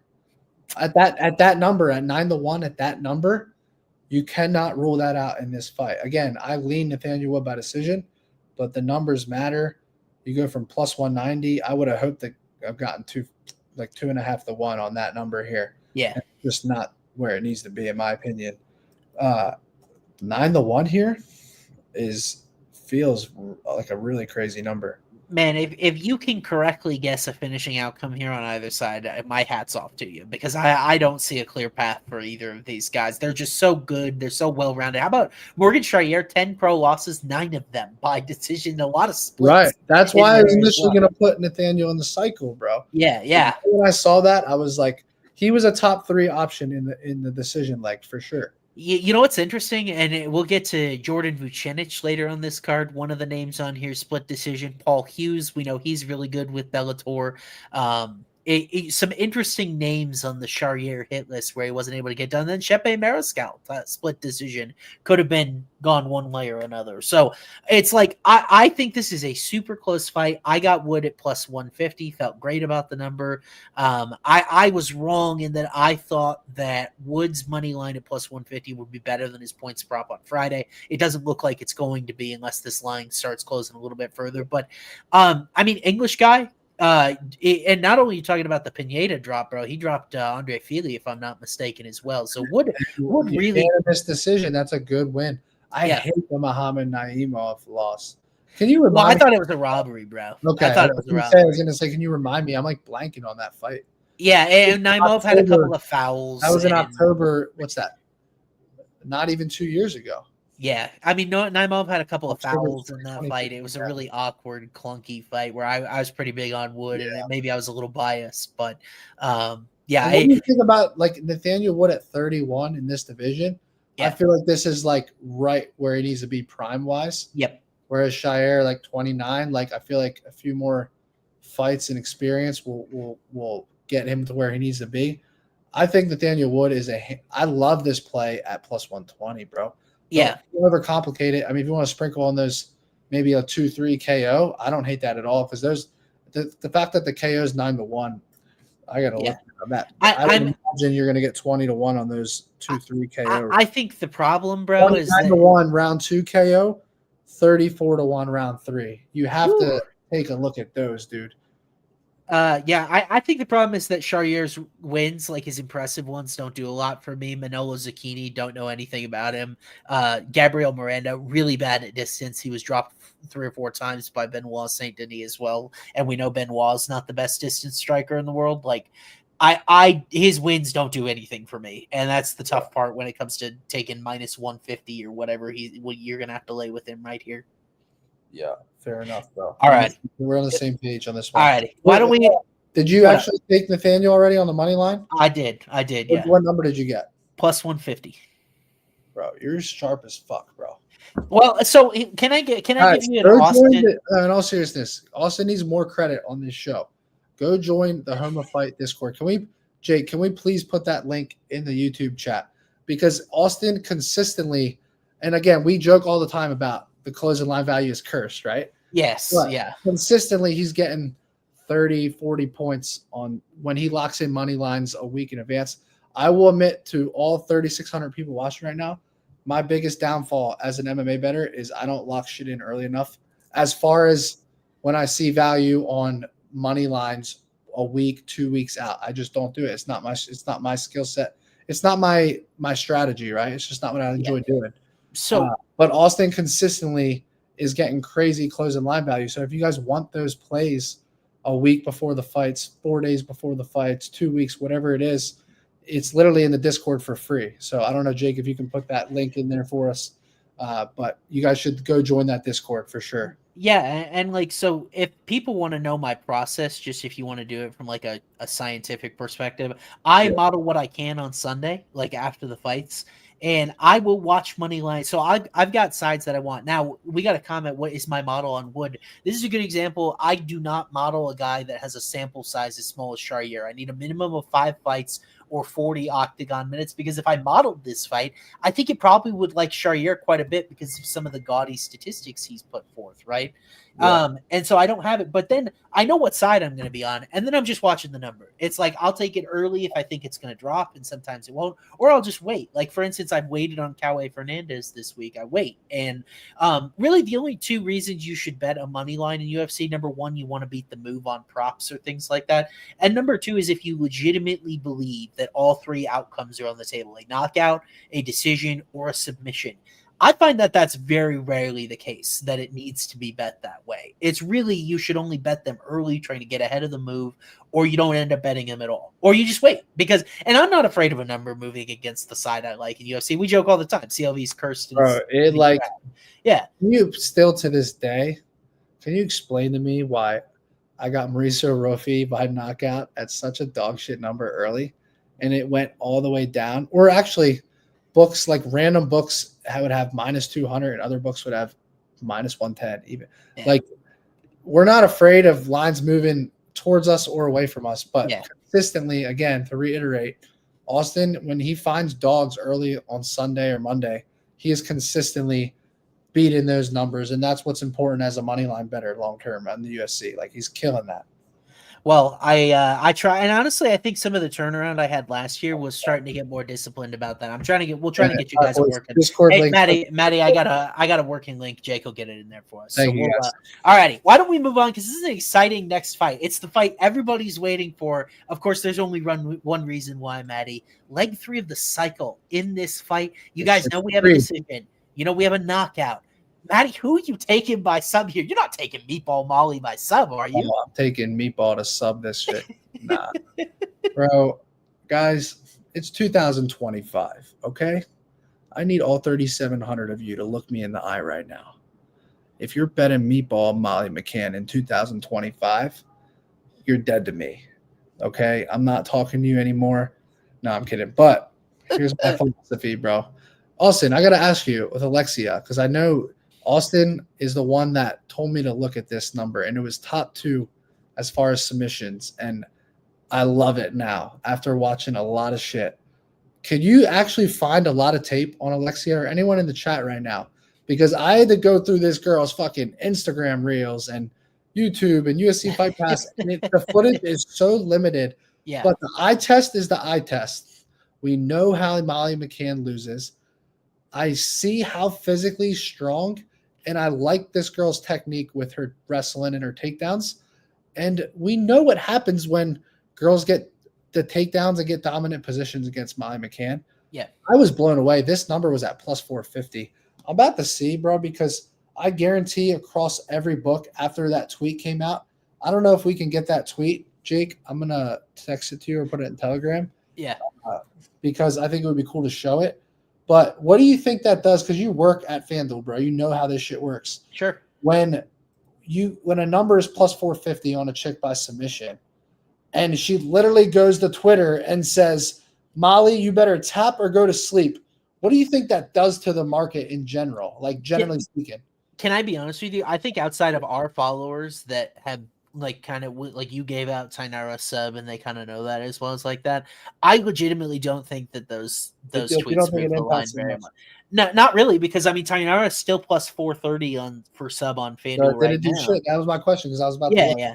I think it's like we kind of forget how small our community is compared to the betting public at large. And the reality is I think a lot of them don't want anything to do with this fight because you see a minus 200 debuting women's MMA favorite.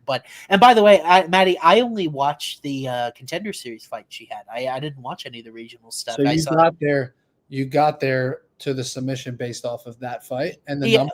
Well, that and the fact that Bruna Brazil just took Molly Mccan down 3 times. She controlled her for over 5 minutes. McCann's takedown defense. I agree. It's both sides, right?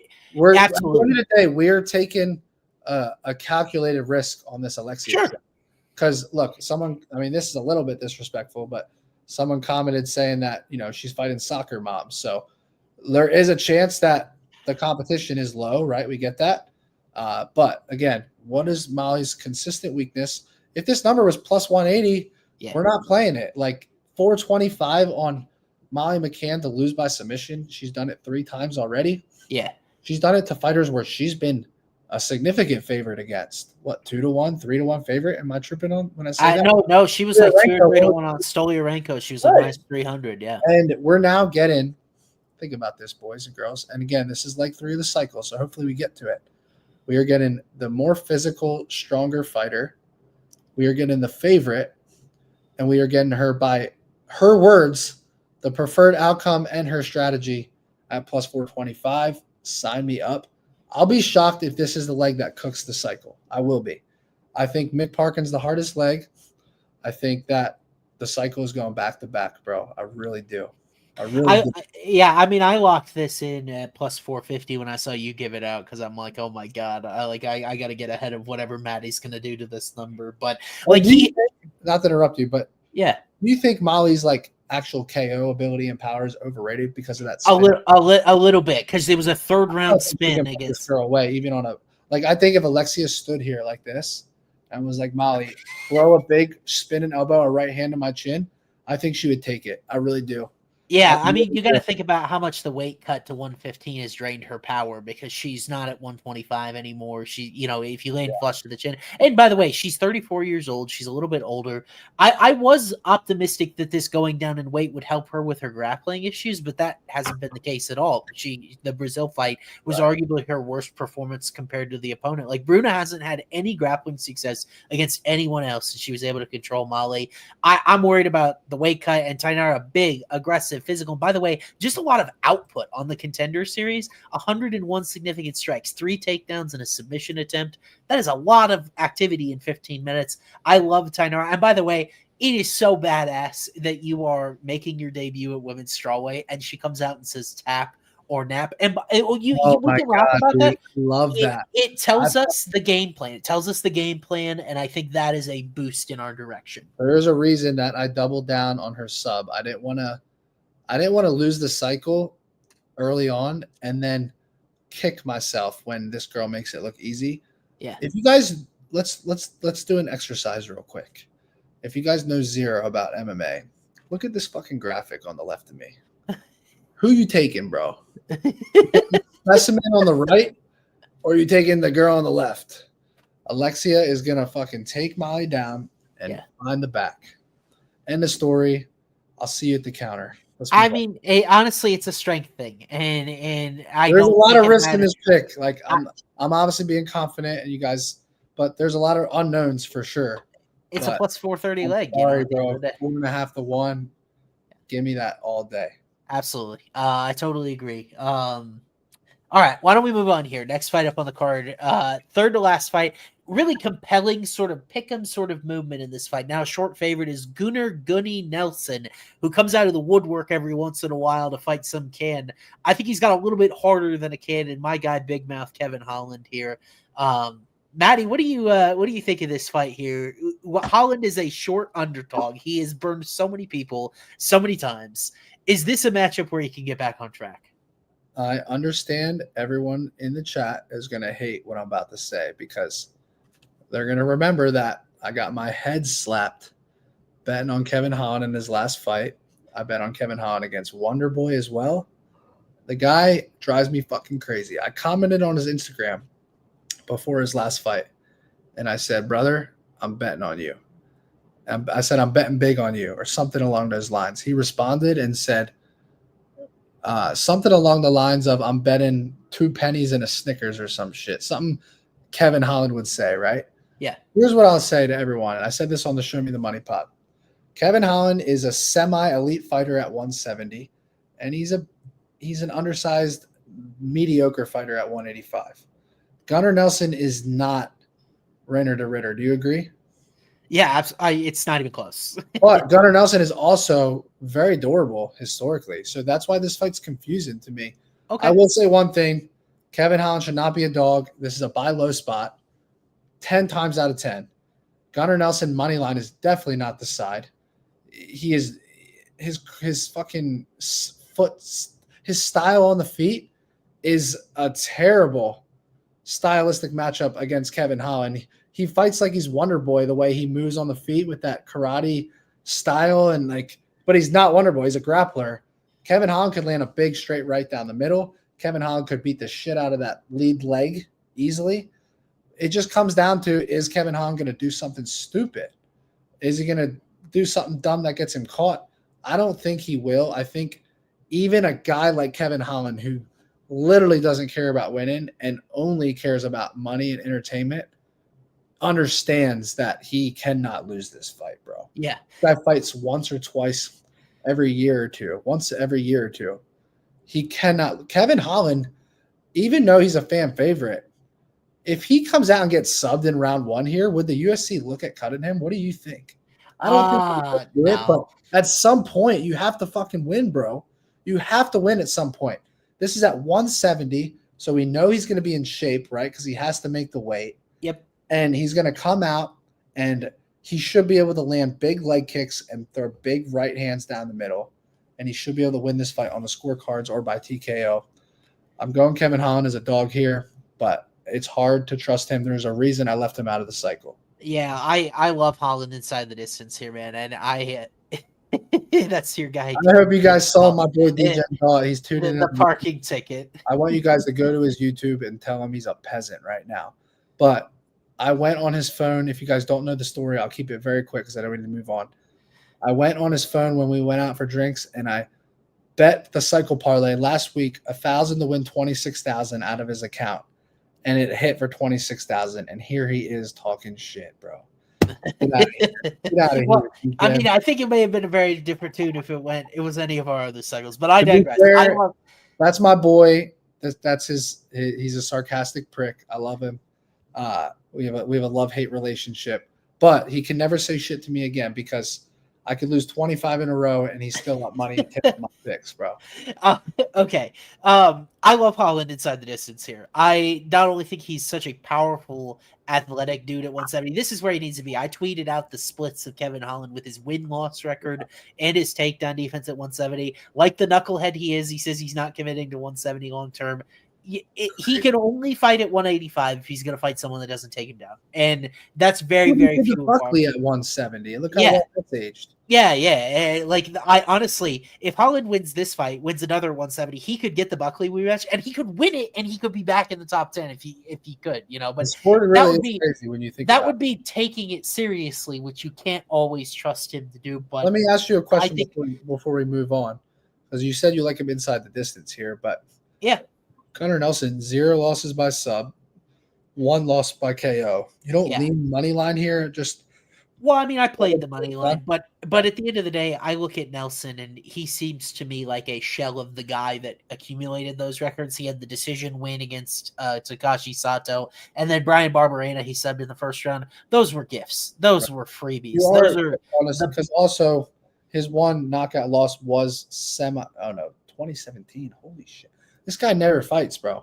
Yeah. It is a red flag that he is just, to be fair, to credit to him, he's an unselfish guy. His career right now is just about helping other guys in his gym, fighters. There's a very significant chance he could come out here and Kevin Holland could look 300. Hey, Matty, Leon Edwards dropped Nelson. Rick Story dropped Nelson. Ponzinibbio obviously knocked him out. I don't think the chin is as good as that win-loss record. This comment right here, bro. Go watch footage on Gunnar Nelson. The way that his stance is when he strikes, 9-inch reach advantage. Yeah. I hope I can clip this and be right about it, but I'm telling you, a 2 down the middle from Kevin Holland, he could find the chin. I like early here. I really do. I feel like Kevin Holland, he will go on these losing skids, but then he will take a fight he knows he can win, and he knows he can finish. And I just round one, very good. See the number. Yeah, see the number. I just play round one. I'm telling you, Matty, if I bet, I ain't taking him to sub this guy. Round 1 KO.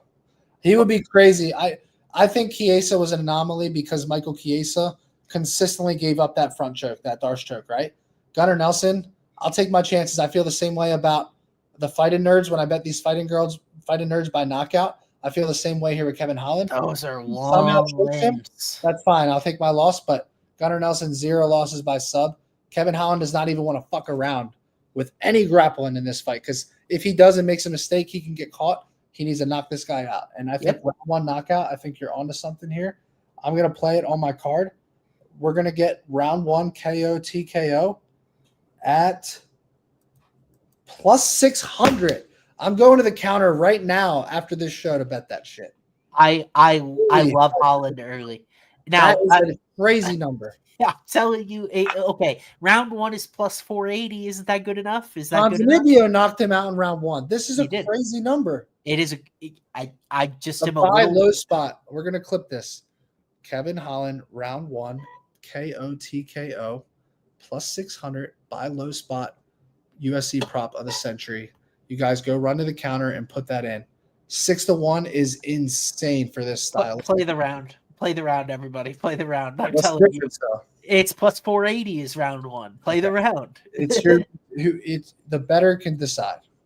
I'm telling you what the smart decision is. So we'll move forward here. Okay, I know these guys have been with us for a bit, so why don't we move on so we can get building? But you guys are trying to get me in trouble, man. Carlos Olberg taking on Jan Blachowicz is our light heavyweight co-main event. Matty and I are a little bit split on this fight because we were talking about it a little bit. I don't know that we are. We'll see.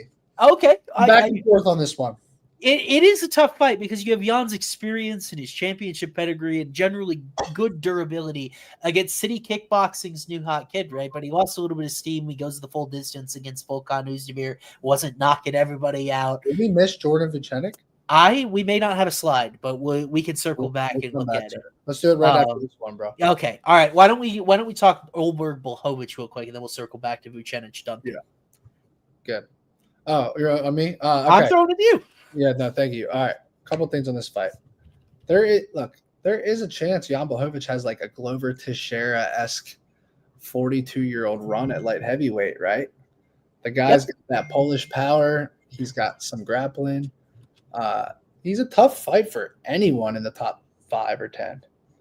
This whole division, he's a very difficult fight for. So a part of me wanted to take a dog shot here.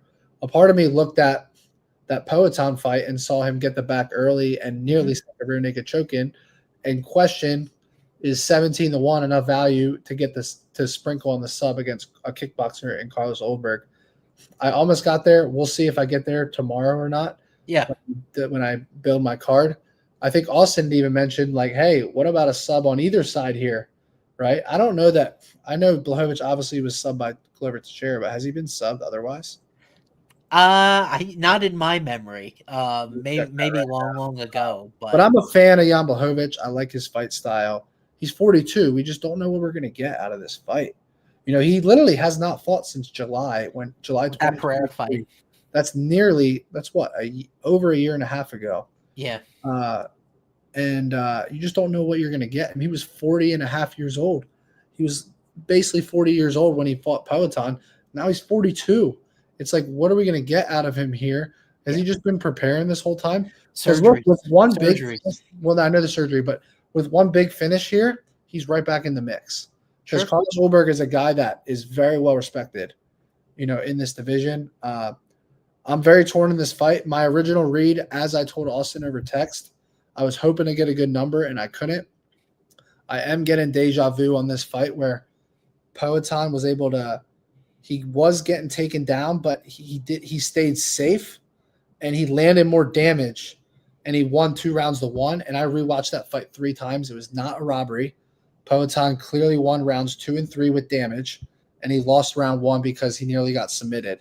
And I have deja vu on this fight. This fight is a very similar matchup to Poatan versus Blachowicz. It's Olberg versus Blachowicz, very similar. I was hoping to get like 4-1, 3-1 on the Olberg decision. It was like plus 170. I'm like, nah, I'm good on that. I don't really have a read on this, bro. No numbers have stuck out to me, so I'm interested to hear what you're playing here. Yeah, so my model's been quiet tonight because, like, I only had 4 fights on this card I could model. We talked about Mick a little bit. I've overruled the Kevin Holland stuff because so much of it is messed up at 185 for him that it's like he's like a totally different guy, but I don't change sample sizes. I love its angle here. I love Carlos Olberg by KO. This feels like a changing of the guard to me. Now, I will say, what's the number? So the KO for Olberg in this fight is I guarantee I'm going to show value on it. So it is plus 180, I think. Plus 175. And I've got it. If I can do a little bit, I've got it plus 118. What do you think? How do you think he gets it? Is it a shot to the face? Is it like something dynamic? Because Blachowicz is very durable, bro. Yeah. I do think that he can hurt Jan at distance, like a hook that lands well, maybe an uppercut, something like that. He's very tricky, and the thing with Olberg is he's also super high volume, 7.20 significant strikes landed per minute. And I will say, I'm kind of biased, but also not at the same time. The reason I bet Olberg to be light heavyweight champ at the end of the year at plus 30-1, pretty much 30-1, is because my model thinks he's the best light heavyweight in the world. And that's because it looks at his striking volume. It looks at his takedown defense. It looks at he has the more recent submission of these two. Dawoon Jung, he submitted him in the 3rd round. Remember, they went to replay and saw the tap and then gave him the sub. So I love Olberg in this spot. And like Jan is a guy that has treated me well historically, but I thought he looked kind of old in that Pereira fight, that he really struggled to latch onto distance. The cardio wasn't great.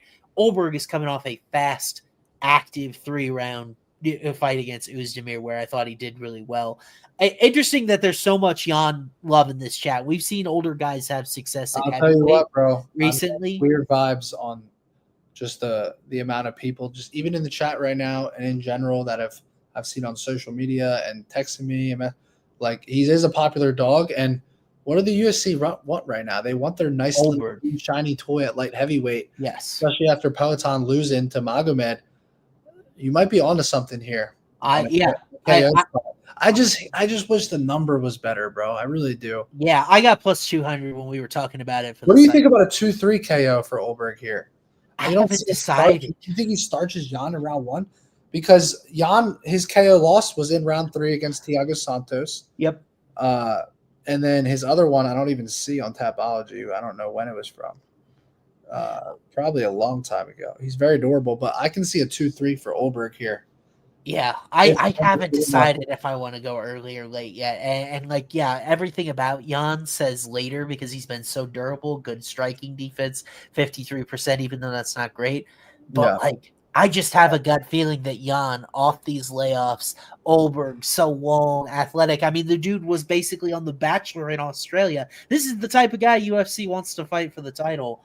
I kind of needed a face on a takedown attempt.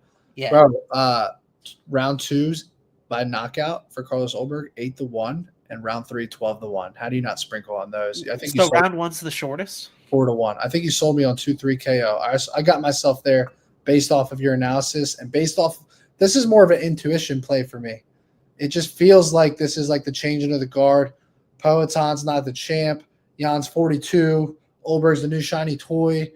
I can almost see a 2 or 3 KO at those numbers. I kind of feel like I'm going to sprinkle on them. 2 feels right. Like 2 feels right. But the thing I will say, if Olberg wants to deny a Peloton rematch, round 1 KO here would not hurt his argument. That's all I'm going to say is that I throw it out there from an aggression perspective from him. Matty, I respect you so much. If you end up playing 2-3 rematch, if he wants to deny a Peloton rematch, how about a first round knockout here and say it's actually might? Yeah, Peloton's getting that rematch. Yeah, probably. Yeah, he's got no shot. Probably, definitely. I can't see unless he gets hurt or something. Yeah, but the UFC knows that Peloton's their cash cow, bro. There's no chance. Yeah. Who do you have in that, by the way? And I don't want to waste time, but who do you have in that? I would take Ankalaev in the rematch. I think it'll only get worse. At what number, though? Minus 150? Everybody's got a number. I'll see what my model says. Right. How about that? All right. How about before we go on to the main event, let me circle back here because I've got Jay, could you throw that up there? I've got Vucenic Duncan queued up. Oh, my bad. I forgot about this one. Because whoa, that was quick work. Great work, guys. Getting the slide put together for us. Yeah. That's why we got the best team in the business right here. Chris Duncan taking on Jordan Vucenic, man. A lot of tats in this fight. Look at that. Pound for pound tat. Oh, is this the most tatted fight of all time? It might be the most tatted fight of all time between these two, but interesting betting line here where I could be talked into both sides because Vucenic was so impressive in his debut on short notice against Cate, but also Chris Duncan's a guy that just keeps winning. He keeps winning and winning and winning in UFC. Got another submission of Balaji Oki in his last fight. So, Matty, are you with the second Chris Duncan we've seen on the card, or Vucenic as a favorite doing good for you? This fight right here is the most torn I am on any fight on the card, and it's surprising because the odds are wide. Yeah. But I'm just high on both guys. I see Chris Duncan at American Top Team. I see how much work he's putting in, how much he's improved, how good he looked in the last fight, the grappling, everything. But I feel like this is just a hard fucking matchup, bro. It is. I feel like, and I don't know that I trust his chin either. I think Vucenic could finish him early. My heart wants to take Chris Duncan. I feel like the guy deserves it. He's worked his ass off. He's improved. He's with the right team now and coaching. I'll tell you one thing I love, and I want to see what your thoughts are on a leg because we haven't even talked much about the safe parlay. Right. Just 180. This fight to not go the distance. Yeah. I fucking love it. I want to hammer that. Minus 180. If Chris Duncan pulls this off, I think it's going to be finished, and I think that his chin could not hold up as well. I like both sides to have a chance to get a significant finish here. Yeah. Minus 180 feels really nice to me in this matchup. It's going to be violence. I am so glad we talked about this fight, Matty, because I had the same very strong lean here is that I think it is going to be violent. Duncan's a guy that he'll put himself out there. I mean, see, Duncan's got a 48% striking defense. He was dropped by Slava Claus and knocked out on the Contender Series. And that hasn't aged that well, to be honest. No. No, and I think the Oki sub was a surprising out for him. He was submitted quickly by Manuel Torres. I think Vucenic is the real deal, bro. Now, the only thing is Vucenic doesn't seem to have a lot of power, which I think the guy that's going to beat Duncan convincingly is going to be a guy that cracks. But I do think he could submit him early here. I had Vucenic round 1-2 circled. It's not even that hard to play. It's So Vucenic round 1-2 is plus 125. I think that's a good number if you like him. If you like him at minus 455, it's probably early because if this gets late and Duncan is able to secure a late takedown, I'd really be sweating this money line. I like violence here, Matty, and I like Vucenic early. Can I sell you on a quick two-legger real quick? Is this for the safe parlay or what? No, this is just an 8. This is a plus what 8 do you like? parlay. What do you like? Fight to not go the distance in this one right here, Vucenic versus Chris Duncan. Yep. Parlayed with Kevin Hahn, round 1 finish. 100 pays 850. Wow, interesting parlay, bro. Tell me that's not slapping. How did you? What even made you want to put those together? Your brain works so. That's fucking slapping, bro. That is slapping. I'm taking it. I swear to God, right when I get off this show, I'm going downstairs and taking this. If you take round 1 only, it's got Austin's signature of approval, and I think we do have to look here for the safe. 500 round 1 finish. I'm sold. I won't touch the KO at that. I kind of like if Vucenic isn't able to get him out of there early, maybe Duncan, maybe he gasses out trying to finish him or something like that. Cody thinks my 2-leg is horrible. Cody Ghost. I invite you, Cody Ghost, onto the Longshots only show tomorrow night, 8 p.m. Eastern. I will see you there. We can hear your plays since mine are horrible. Okay. How about an open invitation? By the way, we got horrible and then that slapping. So we got those consecutively. The duality of our audience. But why don't we move on here? Go to the main event and talk about one of London's own.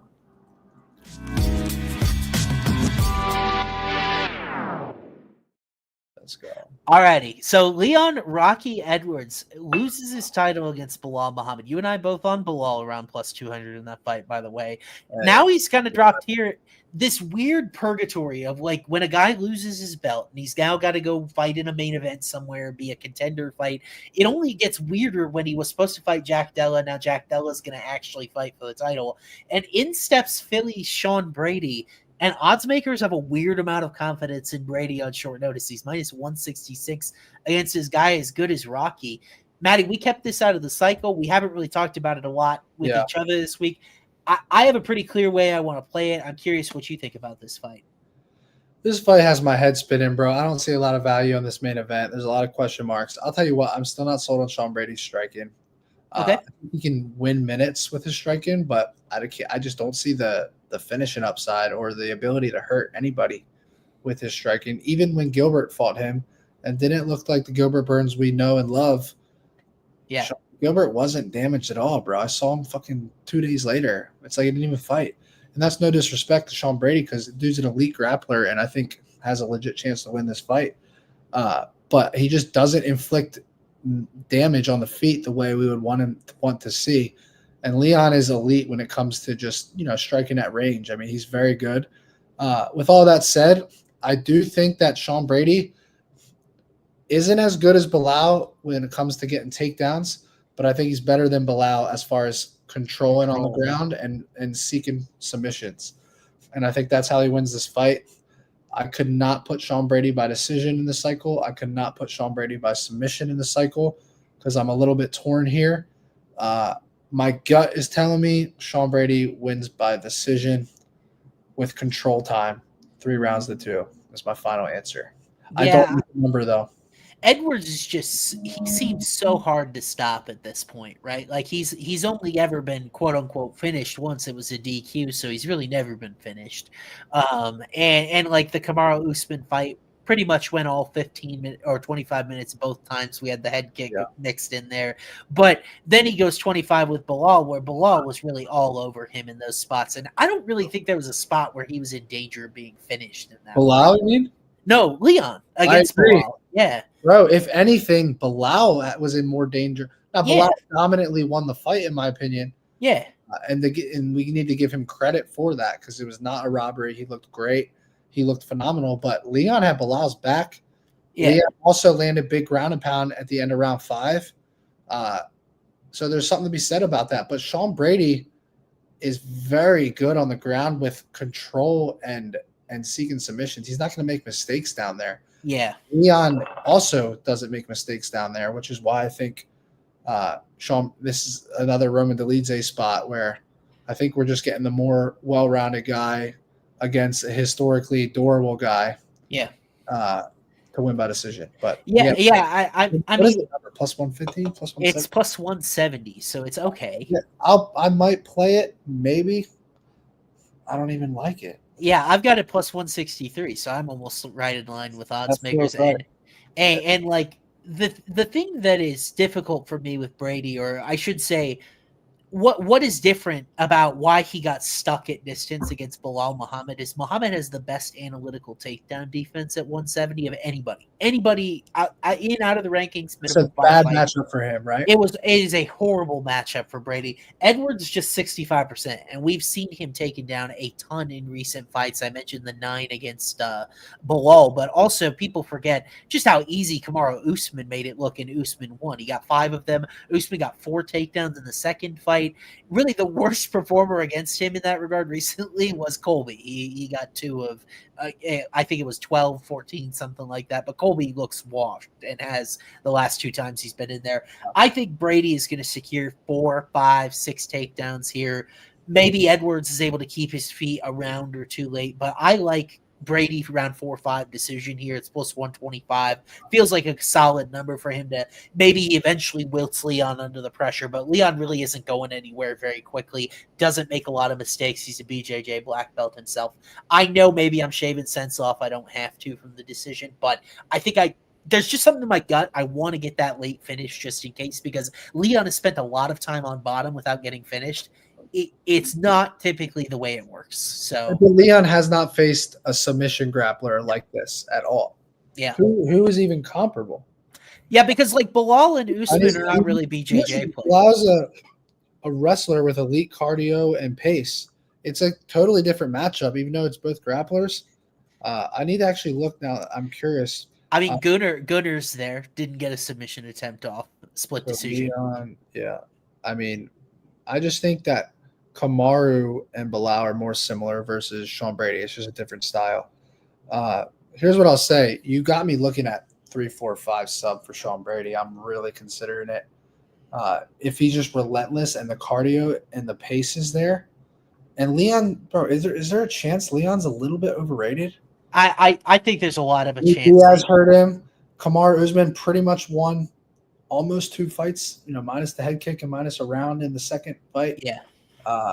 And I had Leon Edwards in that second fight, against tomorrow. So, and I don't want to be like, when I say overrated, I think he's still very good. I just think the general public, where they perceive him, he loses minutes on the feet. Yes. Not aggressive. He really doesn't have crazy power.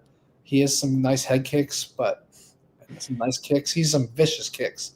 He's a guy that's going to put your lights out with the right hand, Yeah, so I tweeted he became my model's weakest champion in the model era when he won against Usman. Now, I will say analytically, he actually had good performance in the second Usman fight that bumped him up a little bit. But the Bilal Muhammad fight was not. I'm sorry, Bilal. I get in so much trouble with the audience for that. But that was not a generally surprising thing to me, because Leon is always a guy that has struggled to keep his feet.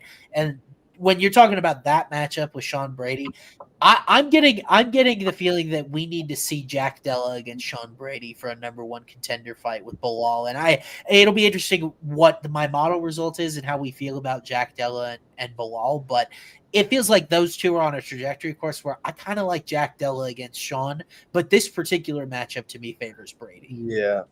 It's a very confusing division to me. It is a very weird division. Anyone else feel that way? Like, I just feel like it's very confusing. It feels like Bilal wins it on cardio and effort, and it's just the weirdest thing, because I don't feel like he's particularly talented, but you got to respect the hustle. Right? Hey, you have to respect what that man has accomplished. Yep. Bro. He rattled off how many wins in a row. Yep. The UFC, let's be honest, did not want to give him that shot. If that's Paddy Pimblett, he had the title shot 5 fights before Bilal.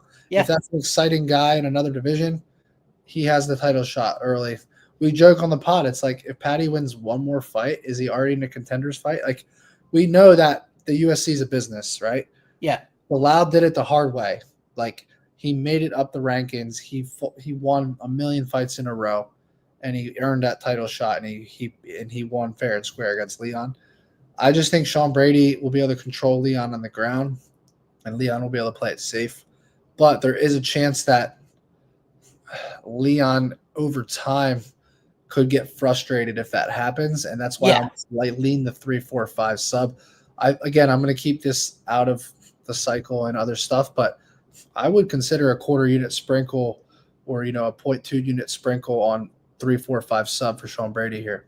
Yeah, sure. That's my angle. That's what I'm afraid of. That's why I'm taking 4 bucks. Number doesn't do it for me. Yeah.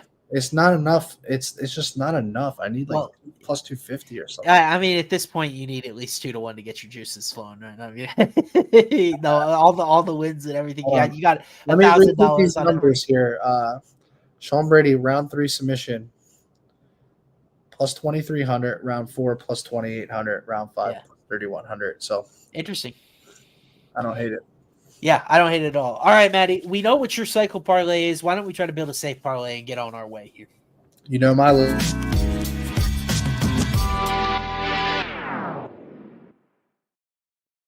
if I have a vote.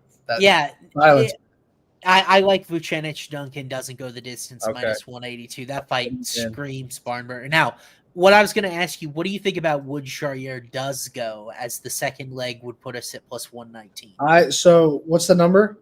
It's plus 119. I like it. Nathaniel Wood actually scares me. You like the finish, yeah. No, I don't. I just like the 9-1. So, but I don't. I think Nathaniel Wood's going to win by decision. So I'm not opposed to it. Let me put it to you that way. I'm taking a peek. Maybe we can do this smarter. Let's see. I'm looking at maybe. Do we have a money line favorite we really like? Mick Parkin, dude. Let's call it a day. That's a little. Mick Parkin money line and violence bet. To me, that's a no-brainer, but it's your call. Let me think about what I want to do from a money line perspective. Take 30 seconds because I broke the seal, bro. My bad. I told you it's never a good idea.